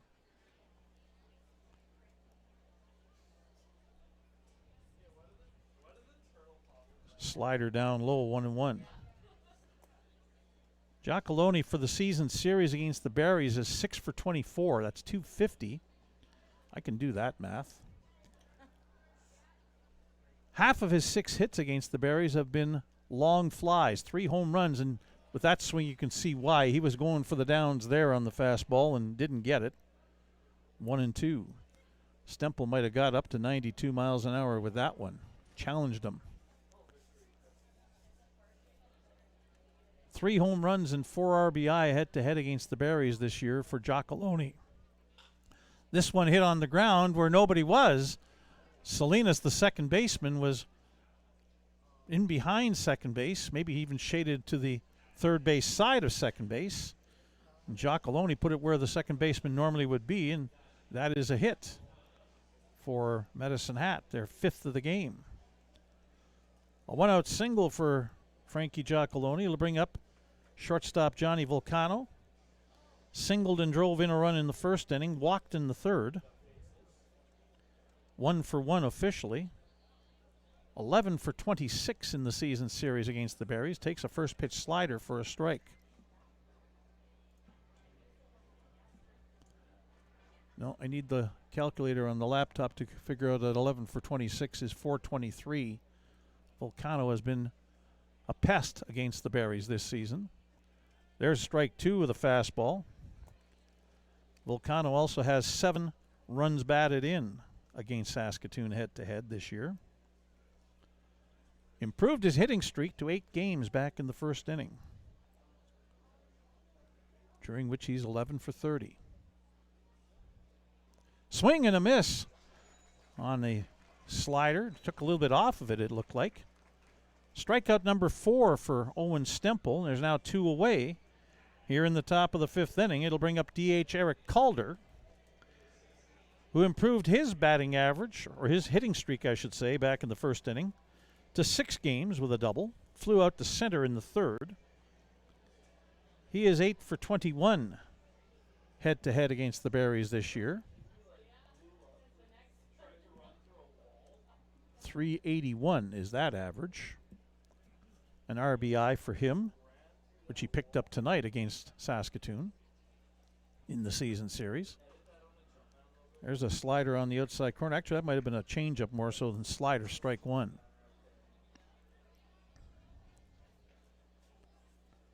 Second baseman Blake Dale is on deck for Medicine Hat, hoping to get an at-bat here in the top of the 5th inning.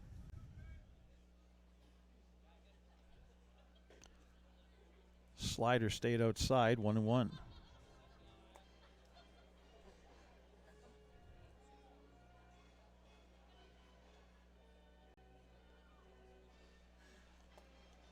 Unofficially, this is going to be Owen Stempel's 90th pitch of the night. A 1-1 delivery upcoming to left-handed hitting Eric Calder. High and away, ball 2, 2-1.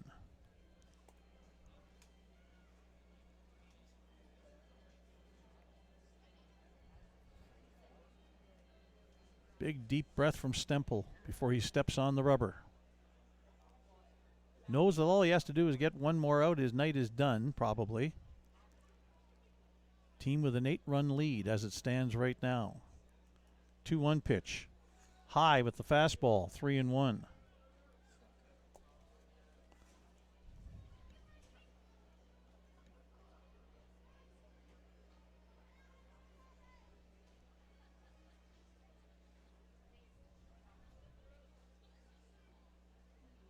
Eric Calder,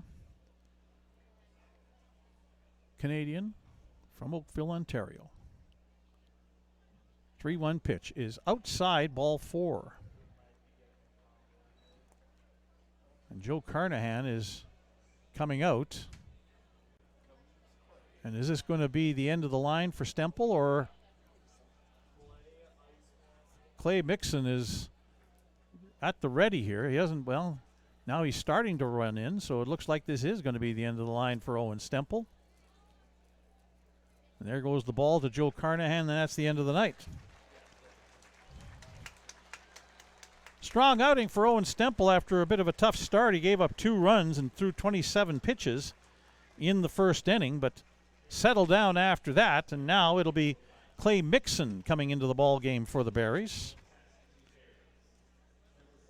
Tell you more about Mixon here in a moment, once we get around to grabbing his player information and my roster page from the Berries.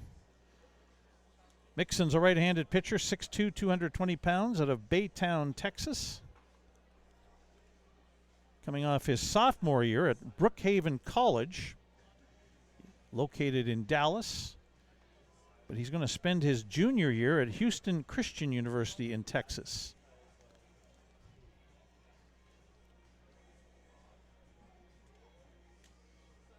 Clay Mixon coming into the ball game has a record of 2-1, a 6.75 earned run average. He will make his 13th appearance of the season tonight. Has pitched 14 2/3 innings, allowed 15 hits, 11 runs all earned, has struck out 11 and walked 8.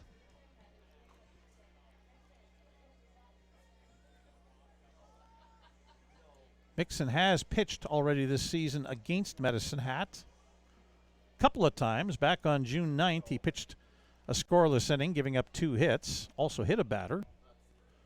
On the 23rd of June, he pitched an inning in Medicine Hat, gave up 2 hits, and earned runs, struck out 2, walked 2. And he also pitched in Medicine Hat on Thursday, the 16th of July, an inning in the 3rd, gave up 2 hits, and earned run through 19 pitches. He last made an appearance on Sunday in Sylvan Lake, an inning and 2/3, gave up a run on a hit, struck out 1. In to face Blake Dale. And the pitch gets away from Maiden Killshot to the backstop, and runners advance 90 feet. Frankie Giacalone to third base. Eric Calder to second on the wild pitch. So ball 1 to Blake Dale, who's 0 for 2, struck out twice against Owen Stemple. Stemple's line will end at 4 2/3 innings pitched. Here's a line drive that's going to get over the head of Giles Salinas into right field. 2 runs are going to come in to score as the throw gets all the way to the home plate, and Aidan Killshot with a nice job to back that up as Ethan Murdoch's throw got away from the cutoff man, Gavin Panks, in the infield, and got all the way to the home plate area. So make it 10-4 now. A 2-run single for Blake Dale. For Dale, RBI is number 40 and 41 for the season. He came into the game tied for 10th in the WCBL in RBIs. Now Adam Volcano at the plate. 0 for 2, struck out and reached on an error. Takes ball 1.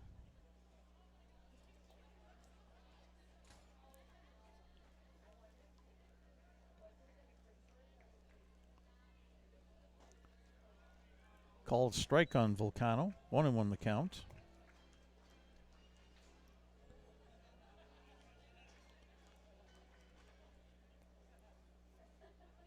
Adam Volcano 3 for 13 in the season series against the Berries. Breaking ball outside, 2-0, 2-1 I should say.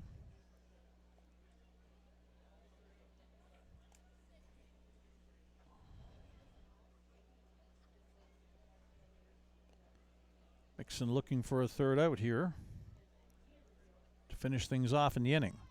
Volcano chops it foul up the third baseline. Count evens up at 2-2.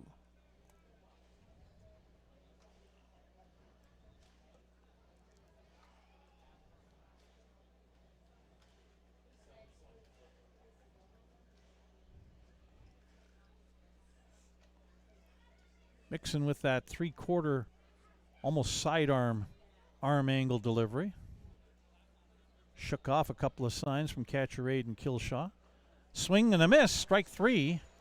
Mixon gets Adam Volcano swinging to retire the side, but Medicine Hat get back on the board with 2 runs here in the top of the 5th inning on 2 hits.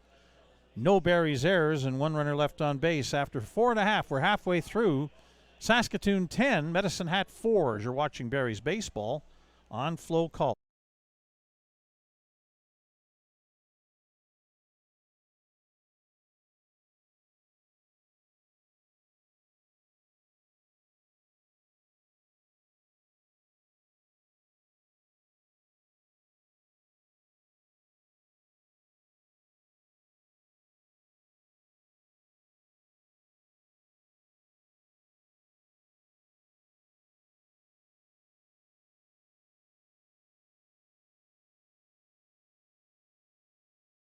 For over a century, we've been more than just lawyers.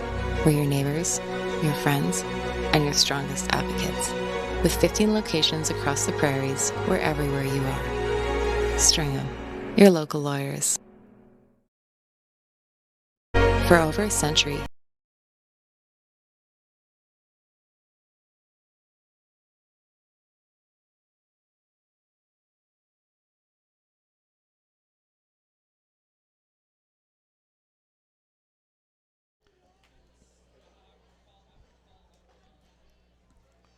Bottom of the 5th inning coming your way from Next Gen Patch at Cairns Field in Saskatoon. Close the book on Owen Stempel's start tonight for the Berries. 4 2/3 innings pitched. He allowed 5 hits, 4 runs, all earned. He struck out 4. He also walked 4. He faced 23 batters and unofficially threw 92 pitches.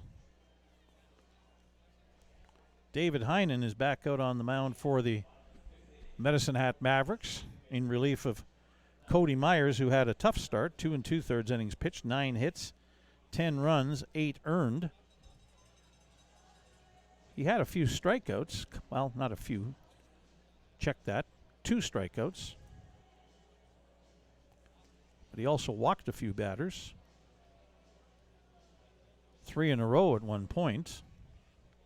That's how many he ended up walking. Heinen's first pitch, a strike on the outside corner to the number 9 hitter for the Berries, Nick Stinson.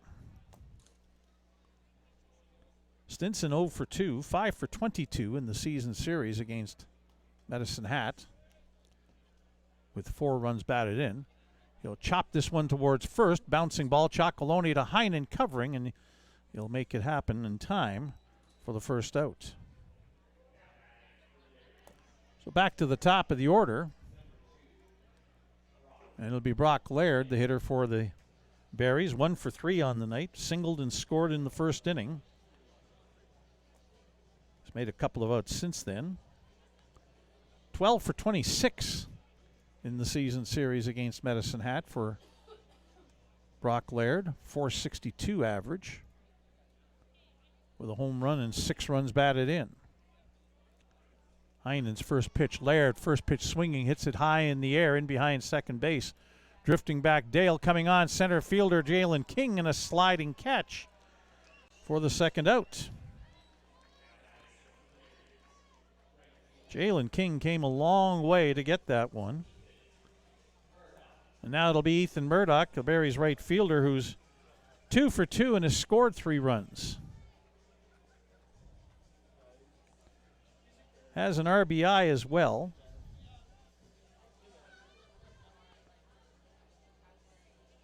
Murdoch is 13 for 33 head-to-head against Medicine Hat this year. Get these mosquitoes out of this booth. That'll be the next thing we have to worry about. Ball 1.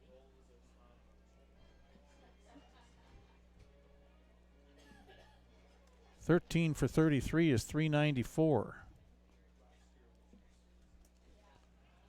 Breaking ball in for a strike on Murdoch, 1-1. Murdoch has 4 home runs and 13 runs batted in head-to-head against Medicine Hat this season. He's got nobody on here at this juncture. That stays inside, 2-1. First time facing David Heinen tonight for Ethan Murdoch. Neither have Mason Rell, the on-deck hitter, nor Giles Salinas. Heinen will be getting through his first time through the order. Fastball on the inside corner, 2-2. I think this is a first tonight. Top row at Next Gen Patch at Cairns Field on the scoreboard in right center field is Deuces Wild. 2 balls, 2 strikes, 2 outs to Ethan Murdoch. Change up down low, full count. Mason Rell on deck.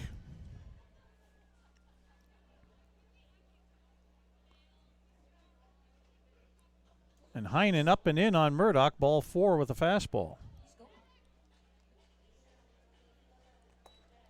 So the 4th time on base for Murdoch tonight. Mason Rell has been on base 3 times and has scored 3 runs. Reached on an error the last time, 1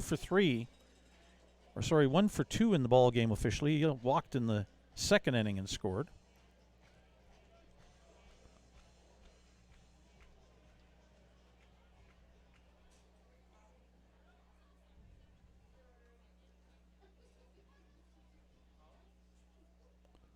Heinen's first pitch is down low, ball 1.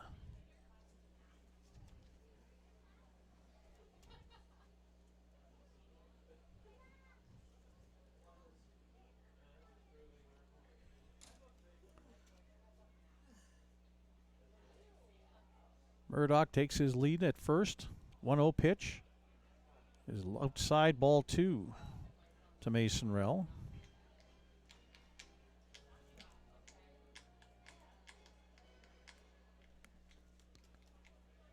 Bullpens are quiet on both baselines, left and right field. 2-0 pitch. Change up in there for strike 1.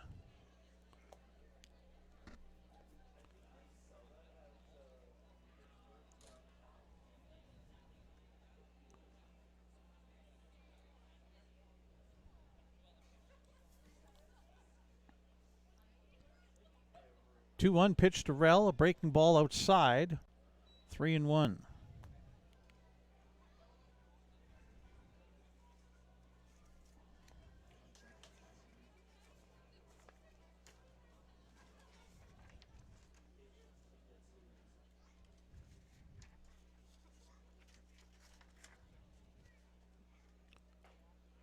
And he's going to be called strike 2 as Rell was starting to make his way down to first base thinking he'd drawn a walk.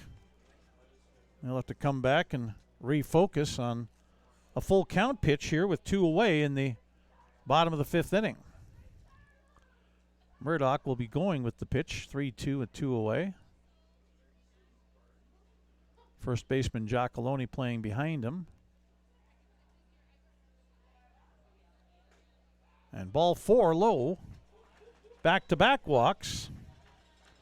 And Giles Salinas will come to the plate. Salinas 1 for 2 tonight. 2 runs scored. Reached on an error last time up.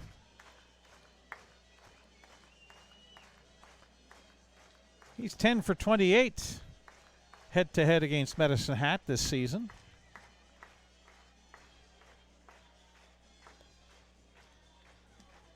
That's 357.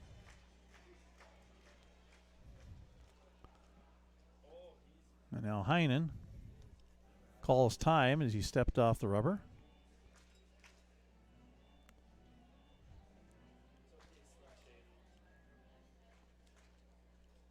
Heinen's walked 3 in his appearance, yet to strike out a batter. His first pitch to Salinas is a fastball strike.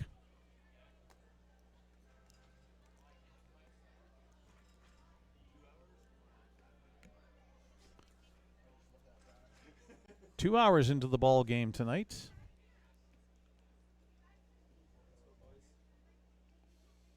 10-4 Berries with the lead. Looking to salvage a game of this 3-game series at home against Medicine Hat. That pitch down low, 1-1. Gavin Panks on deck. He would be the first Berries batter in the order to face David Heinen a second time after fouling out to end the bottom of the third inning. Fastball up high, 2-1 to Salinas. The winner of the bunt competition during the WCBL's All-Star Weekend, Guile Salinas. Not going to see any bunts here, I don't believe. Although he could drop one down and probably run all day with the third baseman way back. 2-1 pitch, hit up the middle. That'll get through, a base hit. Ethan Murdoch around third. He will score. Mason Rell holds up at second base. It's 11-4. And an RBI for Guile Salinas, his 8th head-to-head against Medicine Hat this season. And overall for the year, Salinas with his 49th run batted in.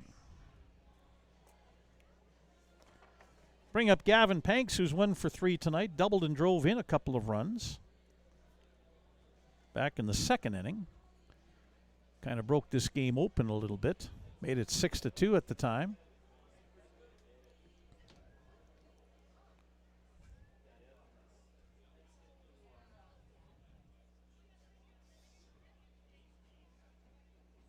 Heinen's pitch is outside, ball 1. Mason Rell at second base, Guile Salinas at first.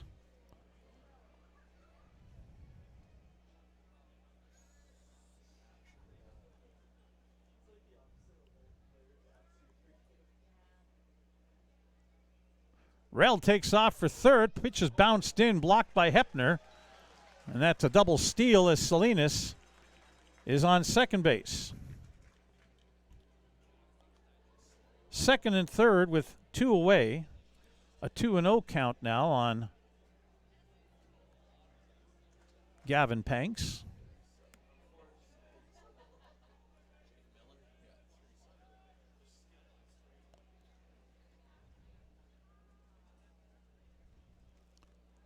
Here's Heinen's 2-0 pitch. And it's outside, ball 3, 3-0. Josh Henson is on deck for the Berries, and now Dane Hepner is going to go out and chat with his right-hander David Heinen as we now get action down the left field line in the Medicine Hat bullpen. That 37 looks like. 37 is Jackson Miller warming up for Medicine Hat down the left field line. Yep. 37.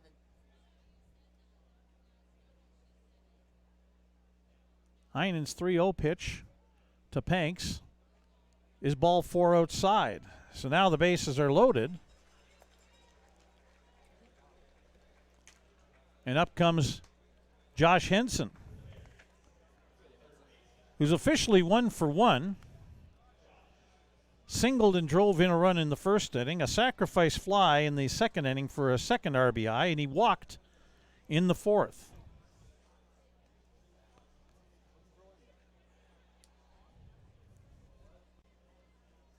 (17 RBI on the season series against Medicine Hat.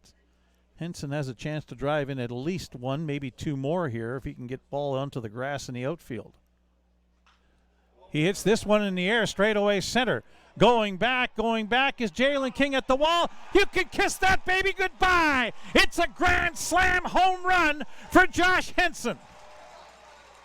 400 feet plus the straightaway center. 15-4 for the Berries as Henson has 6 RBI.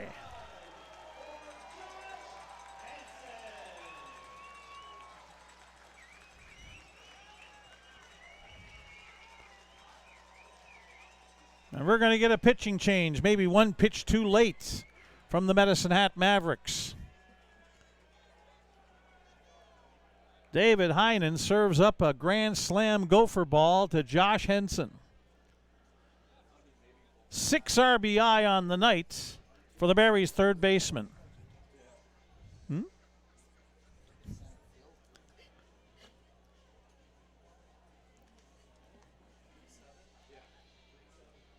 So, a new pitcher coming on.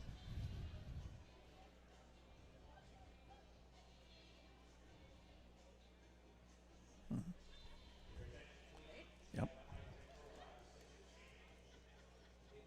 So now into the game for Medicine Hat to pitch will be Jackson Miller. I'll tell you more about Jackson Miller here momentarily. Jackson Miller is a 6'4", 225-pound right-hander from Oklahoma City, coming off his freshman year at Mid-America Christian University. There he is on the roster here for Jackson Miller. This will be his 8th appearance of the season and 3rd against the Saskatoon Berries. 8 appearances, 0-1 record. He has a save, a 13.06 earned run average. Jackson Miller has pitched 10 1/3 innings, allowed 17 hits, 15 runs all earned. He has struck out 5 and walked 8. As mentioned, Miller has pitched already a couple of times against the Berries, both times in Medicine Hat Athletic Park. Back on the 24th of June, he pitched an inning, gave up a hit, 2 walks, 3 runs earned, struck out 1. And on the 17th of this month, back last Friday at home to the Berries, he pitched 2 innings, did Jackson Miller, gave up 5 hits, 4 runs all earned.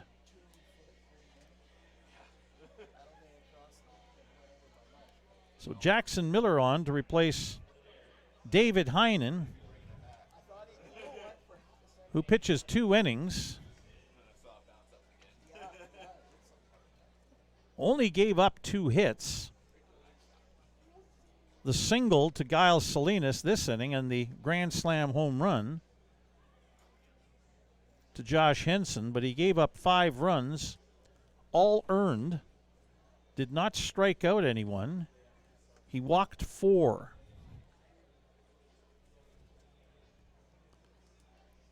Faced 11 batters.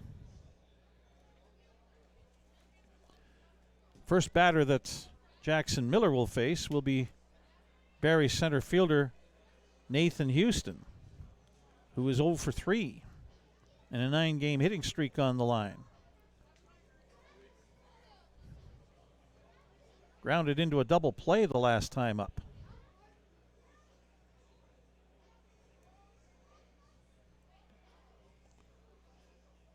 Let's see what Jackson Miller can do with Nathan Houston earned or vice versa. 15-4, the Berries with the lead here in the bottom of the 5th inning.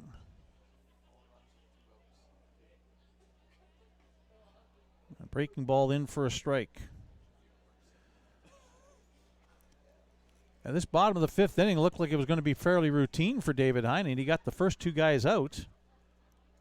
But then a walk, single walk, grand slam home run. Houston hits this one in the air. Left field, it is going back, and off the fence.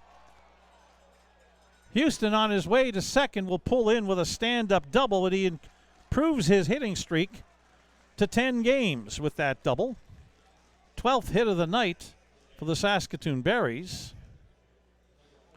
And it'll bring up catcher Aiden Kilshaw, the 9th batter to hit in this inning for the Berries. Second time tonight that they've gone through the order.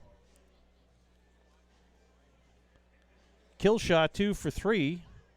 Single, a 2-run double in the 3rd inning, and grounded out to second base his last time up. Left-handed hitting catcher for the Berries.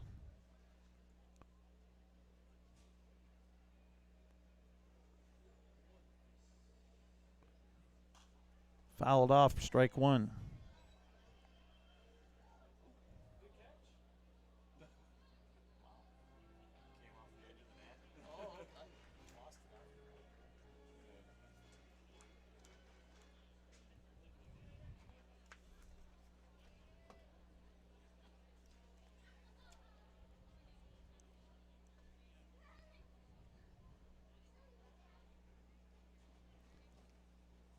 Jackson Miller's 1-strike pitch to Killshaw. Change up outside, 1-1.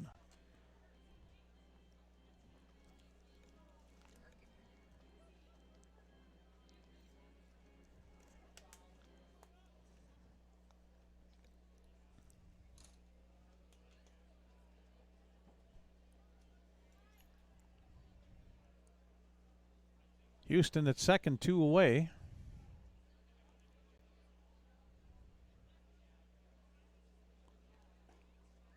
Inside, 2-1.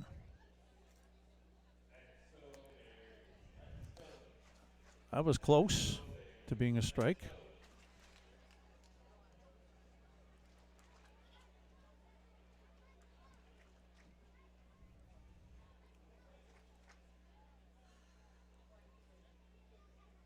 Miller at the belt, ready to deliver a 2-1 pitch to Aiden Killshaw.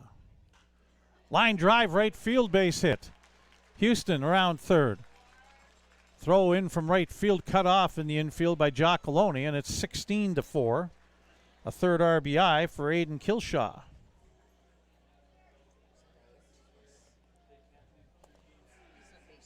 So Nick Stinson will get his second turn at the plate this inning. He grounded out to the first baseman, Giacalone, to lead off this inning. He is 0 for 3.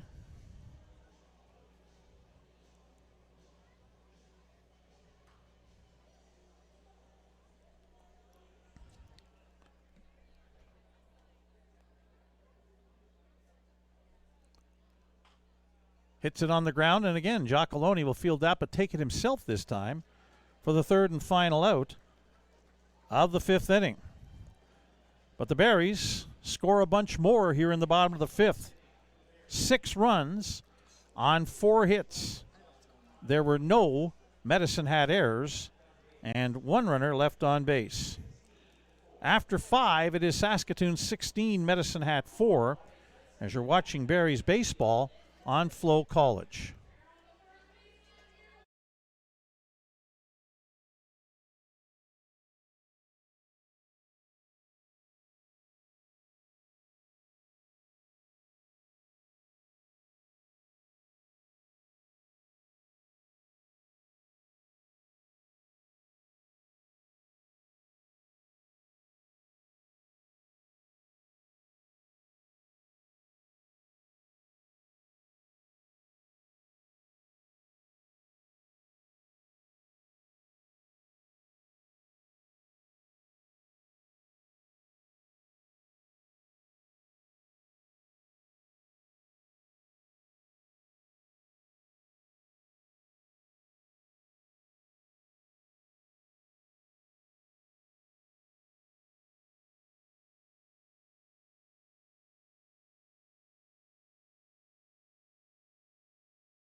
Second pitcher of the night for the Saskatoon Berries, Clay Mixon, back out after retiring the third out in the top of the 5th inning. This is the top of the 6th. The Berries with a 12-run lead at 16-4 over the Medicine Hat Mavericks.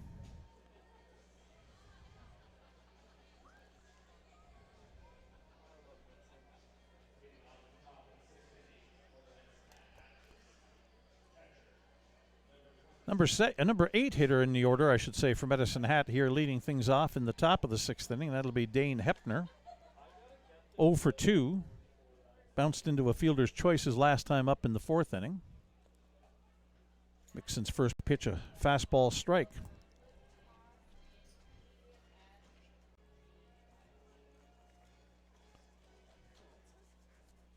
Well, now we're tempting fate. The lights have come on in the booth. Let's see how many mosquitoes make their way in here now. 1-1 the count. Fouled up the third baseline. 1-2 the count. On Dane Hepner, the catcher. Center fielder Jalen King on deck, and Carter Roth, the third baseman, is due up. 1-2 pitch, fouled off. This one is going to be up and out of play beyond the third base bleachers here at Next Gen Patch at Cairns Field. Waiting on an attendance figure. It'll be good tonight. Likely up over 2,000, as was the case on Monday. Last night just short of 2,000. Again, Hepner with a fly ball, this time foul down the left field side and out of reach of Josh Henson or Brock Laird or Nick Stinson, who are all chasing after it. Hepner stays alive at 1-2. Jalen King will hand him his bat as Hepner ran down the first baseline. Barrie's players getting back into their positions.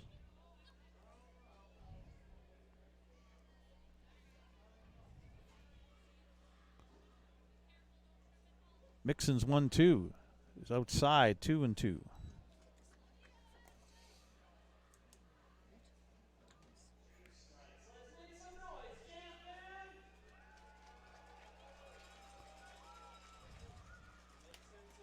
Two-two pitch. Called strike 3. 2 strikeouts for Clay Mixon. 6 strikeouts for Barrie's pitchers tonight. One more and everybody can really cap off the night. A little cherry on top for the fans in attendance tonight. Anytime the Barrie's pitching staff records 7 strikeouts in a game.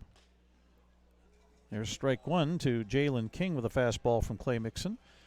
Finish that thought again. 7 strikeouts by Barrie's pitchers in a game means everybody in attendance has the opportunity to get a side order of Saskatoon Berry pancakes. There's Henson with a dart across the infield to get the speedy Jalen King on the 2-hopper to third base, 2 away.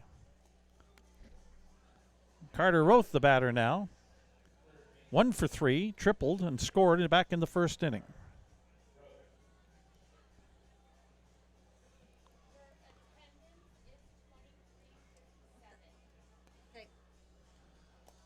Well, I knew it was over 2,000, but that's one of the bigger crowds of the season. 2,357, the announced attendance here tonight at Next Gen Patch at Cairns Field. Now Roth lashes to Henson at third, and the throw across the diamond is accurate and on time. That's a 1-2-3. Top of the 6th inning for Medicine Hat. No runs, no hits. No Barrie's errors, no runners left on base after 5.5. Saskatoon 16, Medicine Hat 4. You're watching Barrie's baseball on FloCollege.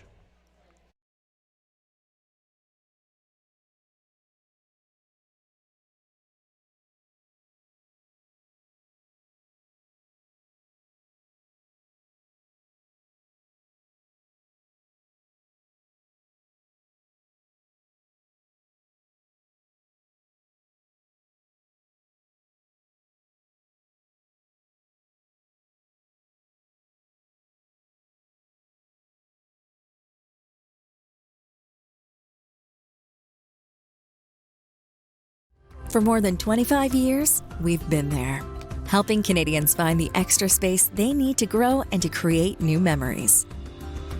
Access Storage. Try 4 weeks free. Details at accessstorage.ca.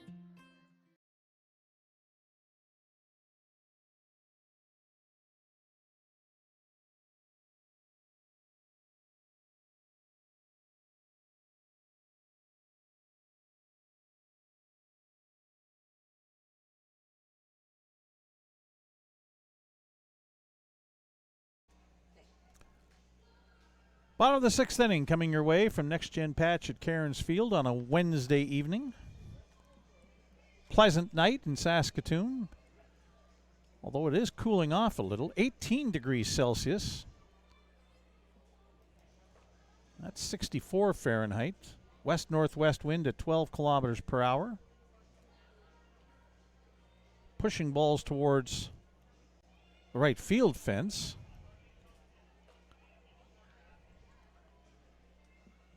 It says sunny, but there's no sunshine anymore. The sun has set. We're at twilight, dusk, whatever the case may be.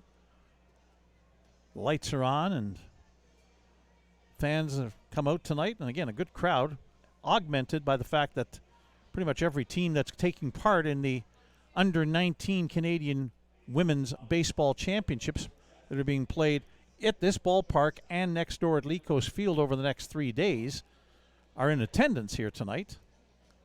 That's boosted that up to over 2,300 tonight, 2,357 to be exact. But they're all enjoying it. The home team with a commanding lead here as we enter the bottom of the 6th inning. In the top of the order for Brock Laird, who's up for a 5th time tonight. 1 for 4. Scored a run back in the 1st inning. Medicine Hat scored twice in the 1st. Pitch up high to Laird, ball 1. The Berries responded with 4 in the bottom of the 1st.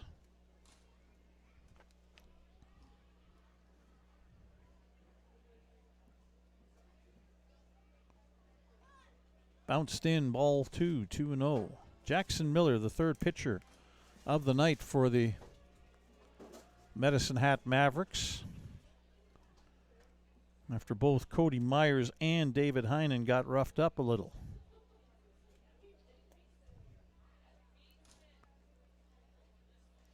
Miller with a breaking ball in for a strike, 2-1.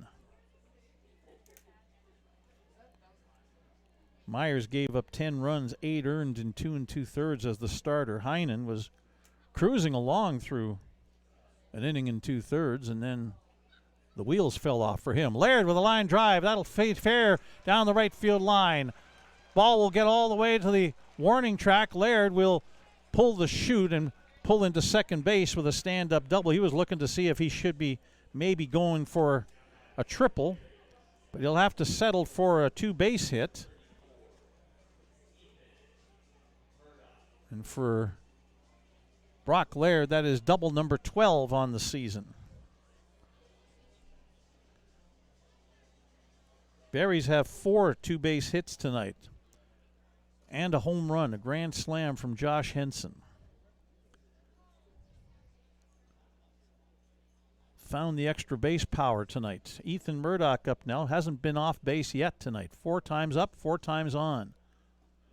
First pitch to him from Jackson Miller to down low, ball 1. He's walked twice, singled and doubled. Has a run batted in. And has scored 4 runs.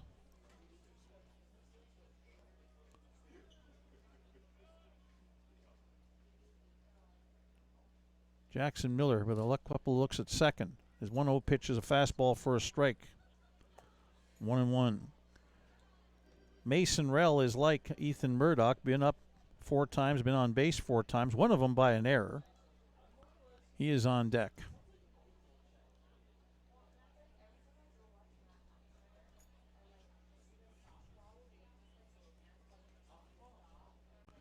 Pitch down low, and Dane Hepner tried to fake out the runner Laird at second base. He was able to catch that short hop that was way outside, but then he continued to move on towards the first base Berry's dugout, trying to see if Laird might think he missed it and gun him out, but Laird was having none of that. 2 balls, 1 strike on Murdoch. Jackson Miller set to deliver again. Murdoch hits it foul down the first baseline. Giacalone gives chase, but he won't be able to get there. It lands in foul territory. 2-2 is the count. So the Berries right fielder, Ethan Murdoch. 1 out and a runner on second.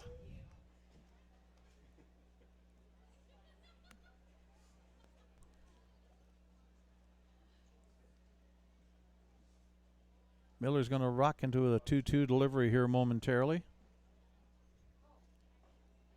Outside, full count.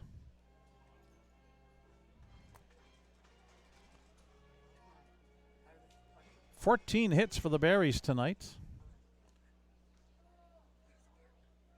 Again, the neat thing about their night tonight is that their first 6 hits were singles. On the inside corner, strike 3. Murdoch caught looking. 2 away here in the Bottom of the 6th, it'll be Mason Rell.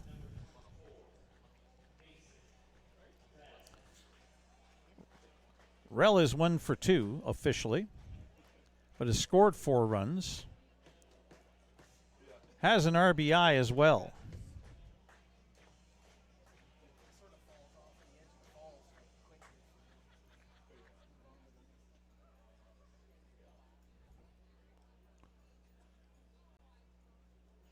Interesting Barry fun fact on the Jumbotron.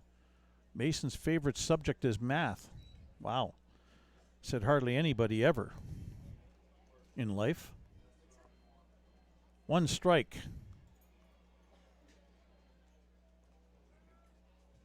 So I have a kinship with Mason Rell then, because I like math too, as you've probably been able to tell if you follow this team and our broadcasts from Next Gen Patch at Cairns Field. High for Terrell, 1-1 the count.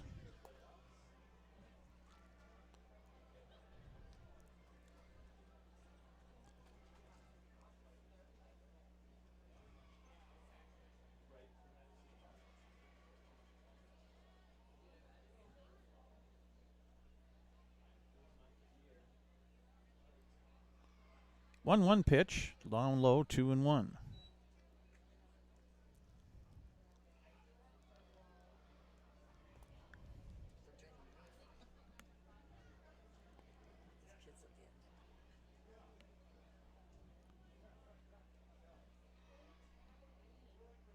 Well, there's trying to get the wave going down the third baseline in the bleachers, and it's dying pretty quickly.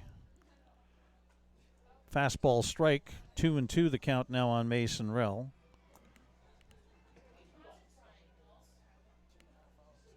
Maybe those fans need Barry to go down there and give them a helping hand. Where's the mascot? Find that boy.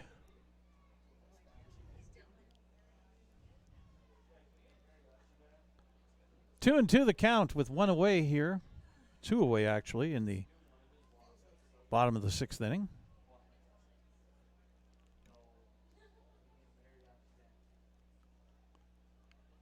Guile Salinas on deck. 2-2 pitch. Rell chops it up the third baseline, but that'll end up being foul.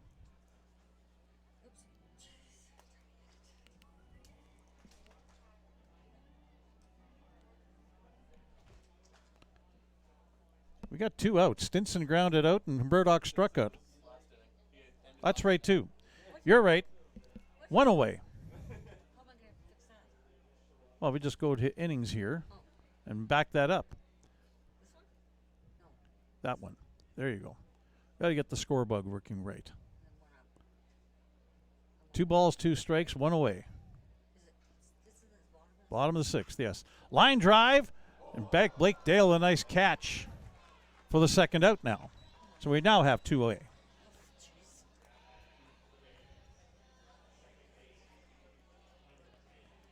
That looked to be headed for a base hit, but a great play by Blake Dale. And now Guile Salinas,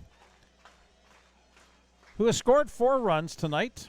Sorry, scored 3 runs, but has been on base all 4 times. 2 singles, a walk. He also has a stolen base in there, as does Mason Rell, who just made his first out of the night.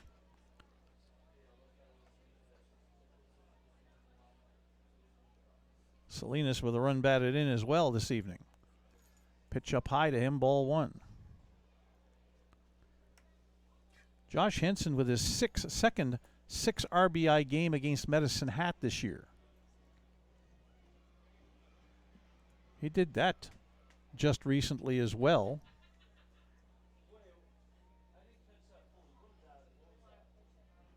Back on the 17th of July.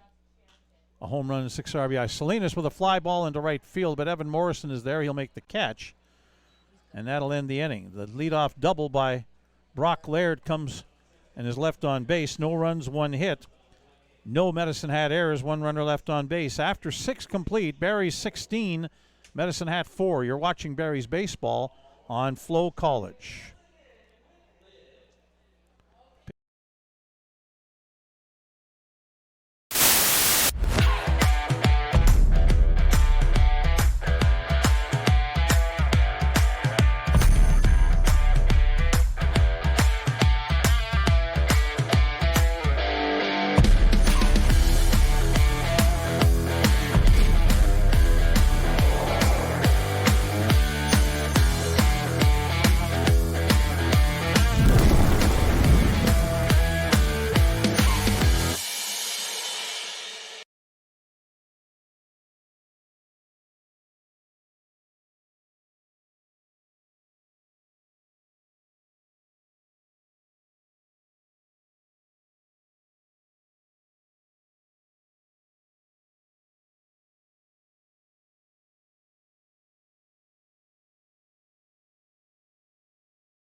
Top of the 7th inning upcoming.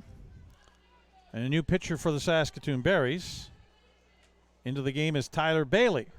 He'll be the third arm being used by head coach Joe Carnahan, pitching coach Ryan Olcheway, and pitching consultant Dustin Mulliken. Tyler Bailey, right-hander, 6'2", 190 pounds, out of Gilbert, Arizona. Now, Tyler Bailey is coming off his junior year at Arizona Christian University.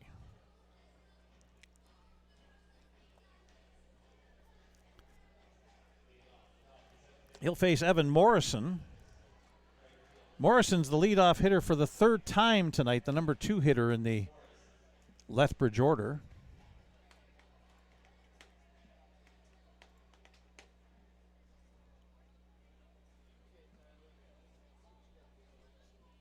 Morrison 0 for 2 with a walk, takes a first pitch walk, or first pitch ball, I should say, from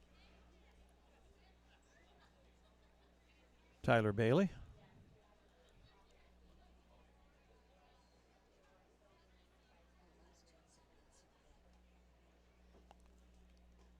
Fastball up high, 1-1.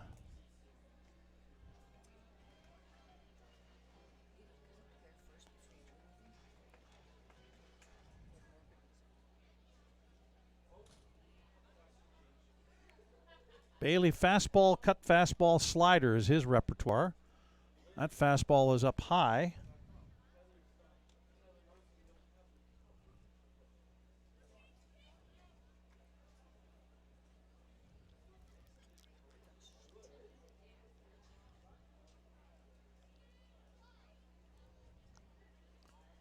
And that one's high and over top everybody. 4-pitch walk.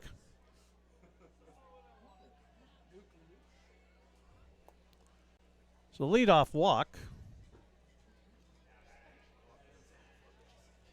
And it'll bring up the first baseman, Frankie Giacalone.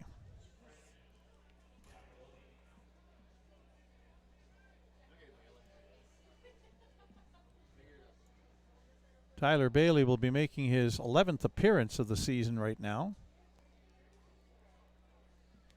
He's got a win and a save to his credit, an 11.68 earned run average. 12 1/3 innings pitched. There's the cutter to Frankie Giacalone for strike 1.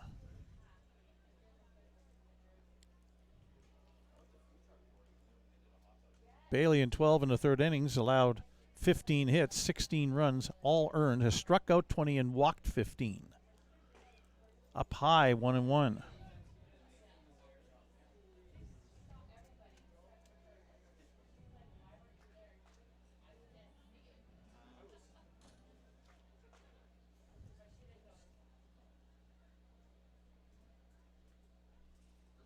One pitch coming up to Giacalone. That's in for strike 2. 1-2 the count on the Medicine Hat first baseman, who's scored 2 of their 4 runs tonight, is 1 for 2. Single his last time up, which he ended up scoring on.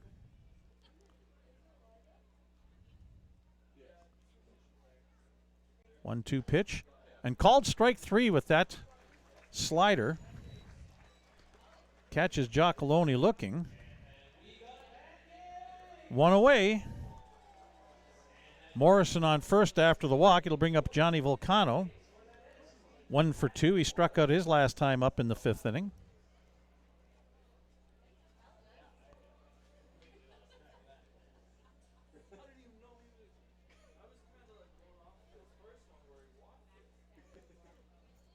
Up and in. First pitch to Volcano, ball 1.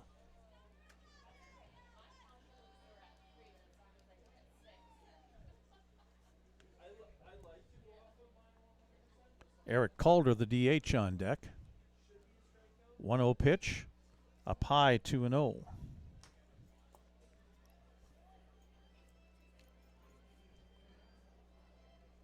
Again, with Moose Jaw being idle tonight, a Barry's victory will get them back to within a game and a half of first place in the East Division. The Berries will have tomorrow off, and Moose Jaw will be in action against the Mavericks. Ground ball, Salinas to second for one, on to first.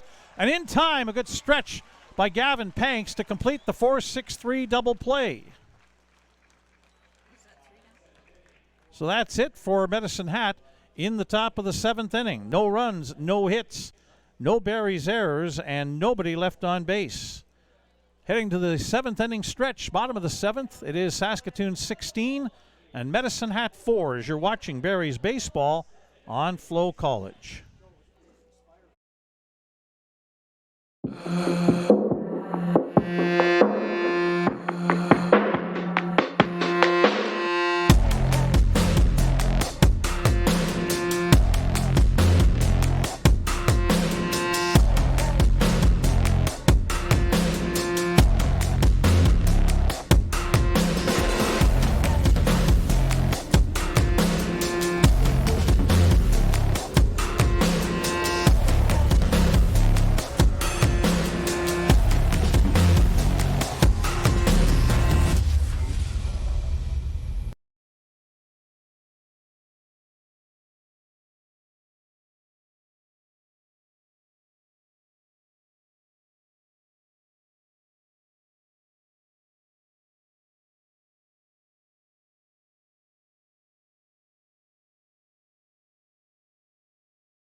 Back for the bottom of the 7th inning here at Next Gen Patch at Cairns Field.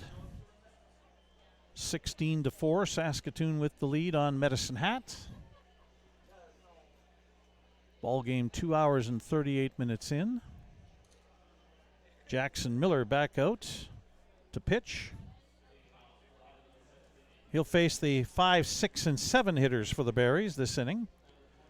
Gavin Panks, Josh Henson, who has the big hit of the game tonight, a grand slam home run back in the 5th inning, and 6 runs batted in. And then Nathan Houston.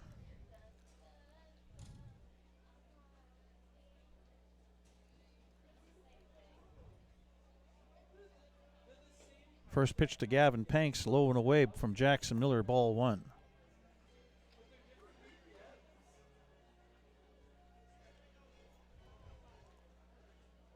Panks 1 for 3. Walked and scored his last time up in the 5th inning. He walked just ahead of Josh Henson's grand slam. Miller's next pitch is up high, 2-0.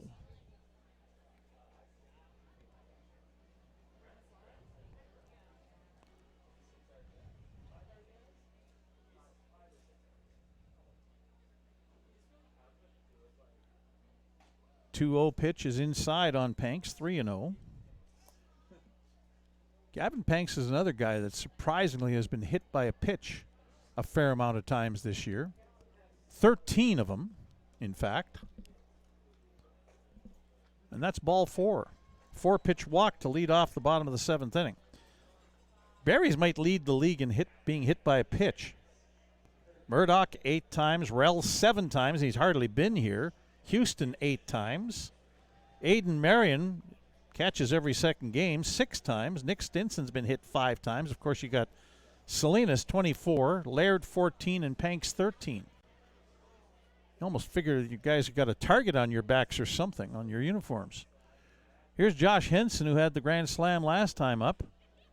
A pitch down low, ball 1. Jackson Miller's yet to throw a strike here in this bottom of the 7th inning.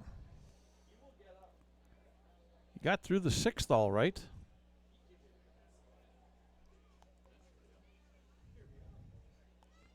Swing and a miss. Henson was going for it again. 1-1.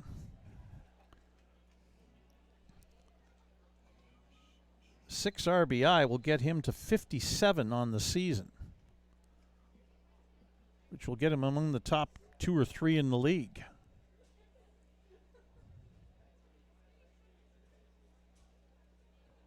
1-1 pitch on the ground. Big high hop. Volcano able to snare it and then tosses to second.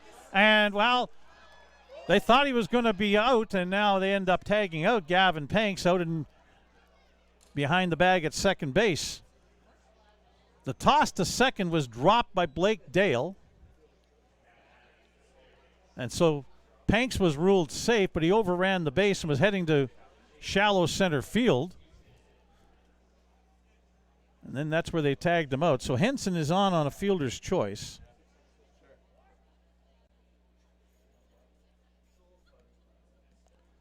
It'll bring up Nathan Houston, who doubled his first time up, or his last time up, I should say, and takes a strike from Jackson Miller.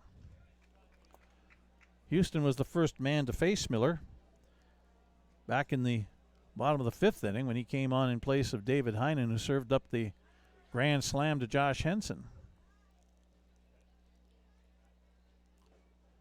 And Houston doubled off the left field fence. 1-1 the count.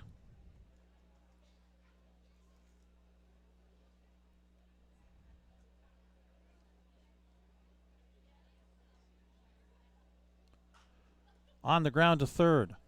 Throw to second for one. On to first, not in time. Henson's able to beat that out. Fielder's choice again. Henson erased at second base. 2 away and a runner on first. You're good. So now Aiden Kilshaw, who's 3 for 4 tonight, drove in 2 runs on what right now would be considered the game-winning RBI, because in baseball you do it properly than what they do in hockey when it comes to creating game-winning goals. It's when you knock the run in that puts you ahead for good, not the run that puts you ahead by however many you scored more so than the other team. If that were the case, then Gavin Panks' 2-run double in the second inning would be the game-winning RBI in hockey parlance. But hockey is wrong and baseball's right. 1 ball to Kilshaw. And now 2-0 as that one is down low.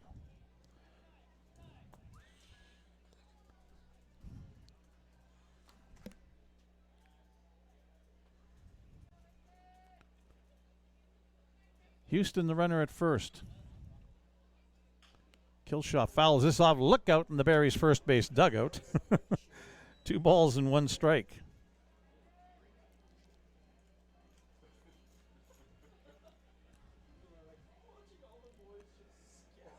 Kilshaw with 2 RBI in the first inning. Doubled and scored in the third. Hustled out of the box in the third inning to get his 2-base hit. Singled and drove in a run in the fifth, so he has 3 runs batted in. Jackson Miller's 2-1 pitch is outside, 3-1.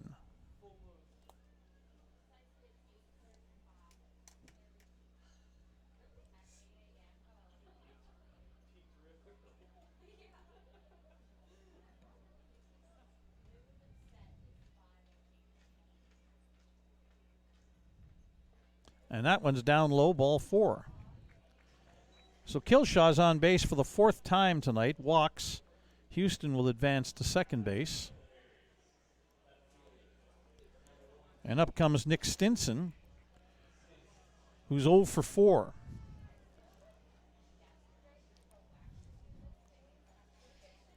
He made 2 outs in the 5th inning.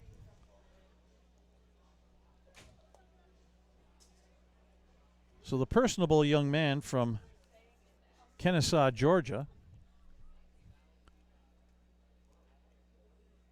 with an opportunity to join the hit parade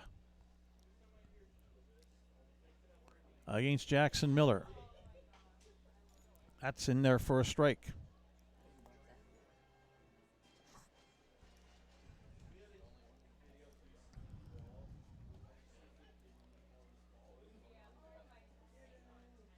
There is a mercy rule in the Western Canadian Baseball League this year. It's 10 runs after 8 innings.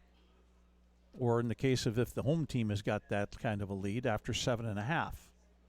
Essentially, Medicine Hat right now is looking at being down to their final 3 outs. unless they can rally a little bit in the top of the 8th. Swing and a miss by Stinson. He's behind 0-2.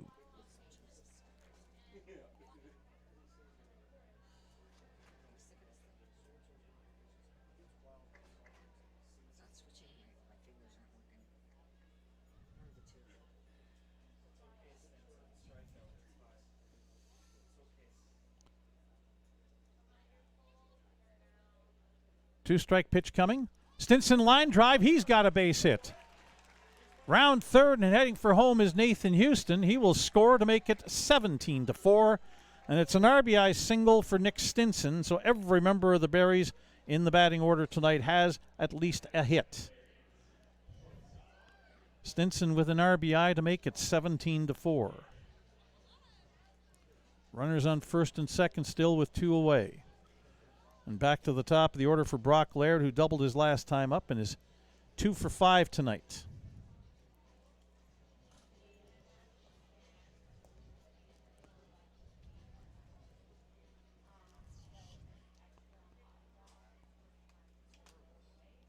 Makes the idea of getting to a 9th inning that much more difficult for Medicine Hat tonight. First pitch to Laird, outside, ball 1. Jackson Miller, there's nobody warming up behind him in the bullpen, so he has to get the last out. Head coach Ryan Reed's not going to waste any more arms trying to get an out here from his team on this evening. Laird pops it up into left field. Shallow left, coming on and making the catch in left field is Adam Volcano, and that'll end the top of the 7th inning. The Berries score a run, though. On 1 hit, there is no Medicine Hat errors and 2 runners left on base.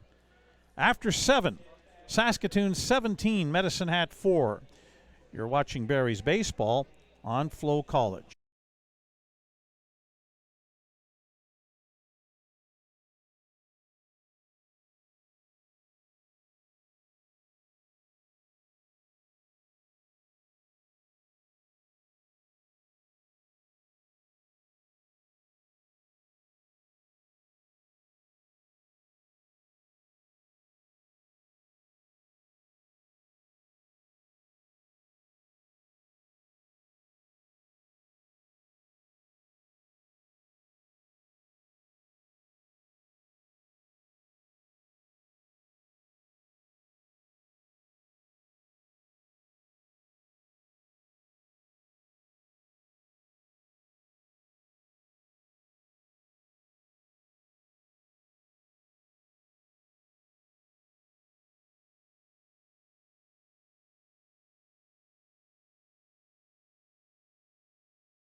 All right, top of the 8th inning here at Next Gen Patch at Cairns Field.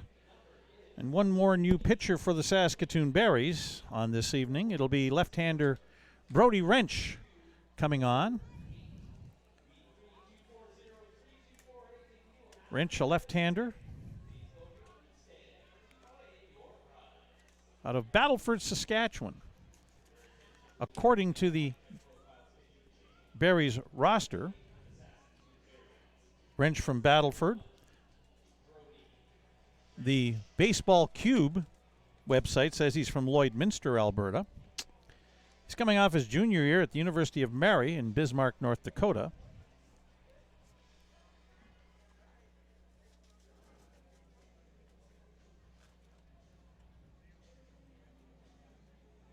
Brody Wrench with a 0-1 record, 1 save, an 8.79 earned run average. Lefty is going to make his 15th appearance of the season, all in relief. 14 1/3 innings pitched, 20 hits allowed, 16 runs, 14 of them earned, struck out 20 and walked 11. He'll face Eric Calder, and the first pitch fastball is in for a strike. Calder 1 for 2 with a run scored, doubled in the first inning.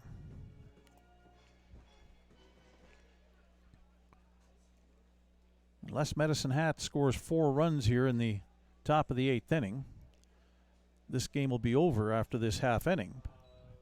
as that pitch is down low, 1-1. Again, the 10-run mercy rule comes into effect.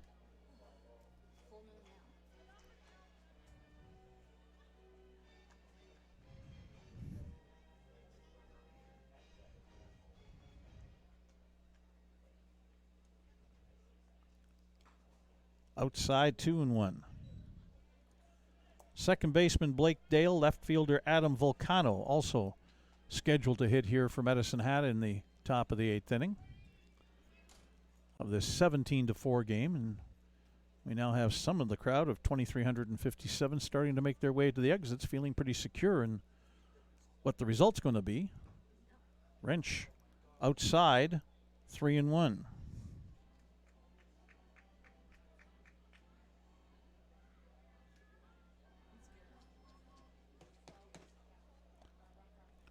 Wrench throws a changeup and a slider. Fastball that can touch up to 90 miles an hour in the 87 to 90 range. Throws that one in there, and Eric Calder didn't like it. It's strike 2, 3-2, full count on the Medicine Hat DH.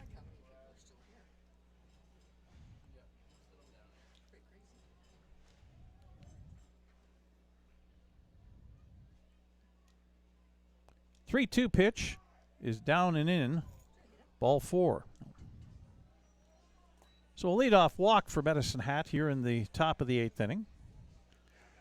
It'll bring up the second baseman Blake Dale, who singled his last time up. Back in the 5th inning, he drove in 2 runs. Give him 41 RBI on the year.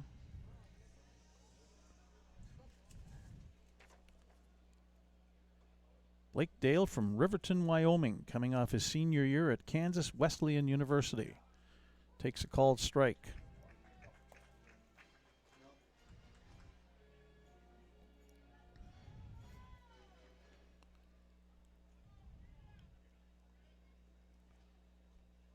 Swing and a miss on that slider, down and in. 2 strikes. The motion may not be as smooth and fluid by Brody Wrench as what Steve Carlton would do, but Carlton's bread and butter was that slider that broke down and almost hit you in the back foot. And you strike 3 called on the fastball. Strikeout number 1 for Wrench. Dale has struck out 3 times tonight. So now it's Adam Volcano, who's 0 for 3. Couple of strikeouts for him in the game.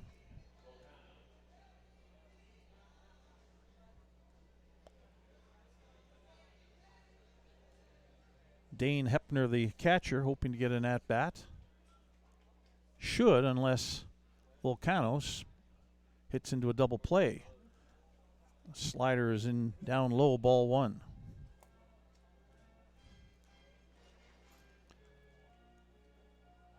Mavericks should be pleased with this week so far. 2 wins here in Saskatoon.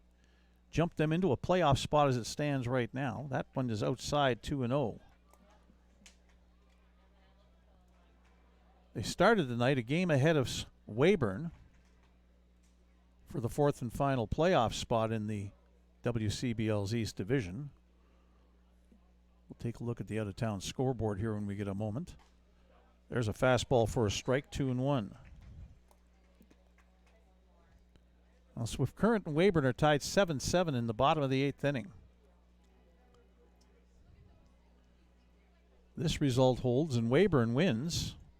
The teams will be tied for 4th place. Fouled off by Adam Volcano into the screen, 2-2. And the thing about it is that Weyburn has games in hand on Medicine Hat. 4 of them, in fact. This is game 50 out of 56 for Medicine Hat. Weyburn is playing game 46 tonight. So they got games to make up. 2-2, swing and a miss, strike 3. That slider down and in again. Back-to-back Ks for Brody Wrench, and now the last gasp for Lethbridge, or for Medicine Hat on this night. Catcher Dale Hepner. Oh, we have a pinch hitter. All right. It is a left-handed hitter, though. Josh Stark is coming into the ball game. Well, this is a veteran player who, surprised we haven't seen him at all in this series. There has to be a reason for that, but I'm not aware of it. Pitch down low, ball one. Makes you have to think that there's an injury issue of some kind for Josh Stark. Hitting .314 on the year. That's ball two, 2-0. Stark 38 hits and 121 at bats. 4 home runs, 26 runs batted in. He has 7 doubles to go along with that .314 average. Fouls that pitch off, 2-1. Josh Stark, an outfielder from Medicine Hat, coming off his junior year at Oklahoma Wesleyan University. He's a veteran of this team.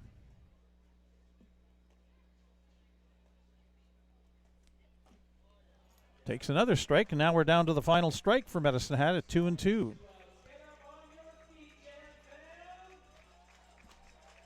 Actually, Stark last played for the Mavericks prior to this year in 2022.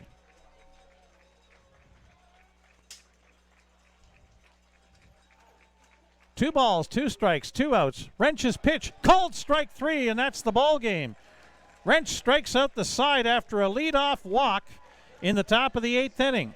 No runs, no hits, no Barry's errors, 1 runner left on base, and because of the mercy rule, this game is done. Your final score, the Saskatoon Berries 17 and the Medicine Hat Mavericks 4. We'll be back in a couple of minutes with the final totals and a wrap-up of tonight's game as you're watching Berries baseball on FloCollege.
All right, back to wrap things up here at Next Gen Patch at Cairns Field. This one ends in 7.5 innings because of the mercy rule. The Berries with a better than 10 or a 10-run or better lead. 17-4 they win. Your final unofficial line score for the Berries, 17 runs on 15 hits. They commit 1 error, and they leave 8 runners on base. Medicine Hat, 4 runs on 6 hits. They commit 2 errors. They leave 7 runners on base. The winning pitcher is Clay Mixon, the second pitcher of the night for the Berries, as Owen Stemple didn't pitch enough innings tonight to get the victory. He got 4 2/3 in, needed 5, but he gets the win, does Clay Mixon. The losing pitcher is Cody Myers, the Medicine Hat starter. For Myers, his record drops to 2-2, and for Clay Mixon, his record improves to 3-1. The attendance tonight, 2,357 in a game that took 2 hours and 59 minutes to play.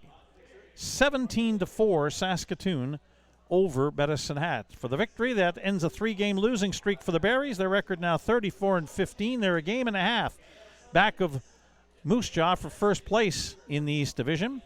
Berries are 18-8 at home. For Medicine Hat, their record drops to 21-29. A 3-game winning streak comes to an end. They're 12-11 on the road. The Berries' next action, they'll be on the road now for their next 4 games, and that'll start on Friday night in Swift Current, Saturday in Weyburn, and a doubleheader Sunday against Regina. The Berries' next home game is a Monday holiday afternoon game at 4 o'clock against the Red Sox. For Medicine Hat, they move on for 2 games in Moose Jaw, visiting the Miller Express tomorrow and Friday night.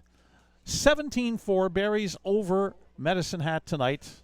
And thank you to everybody for tuning in tonight on behalf of all the gang at Flow Sports and FloCollege. For all the folks involved with the Saskatoon Entertainment Group and my wife Verna, their executive producer here for this evening's game, I'm Les Lazaruk, and we thank you very much for tuning in. We'll talk to you again on Monday afternoon at 4 o'clock. The Berries play at home to the Regina Red Sox. Until then, thank you very much. Have a great rest of your evening. You have been watching Berries Baseball on FloCollege.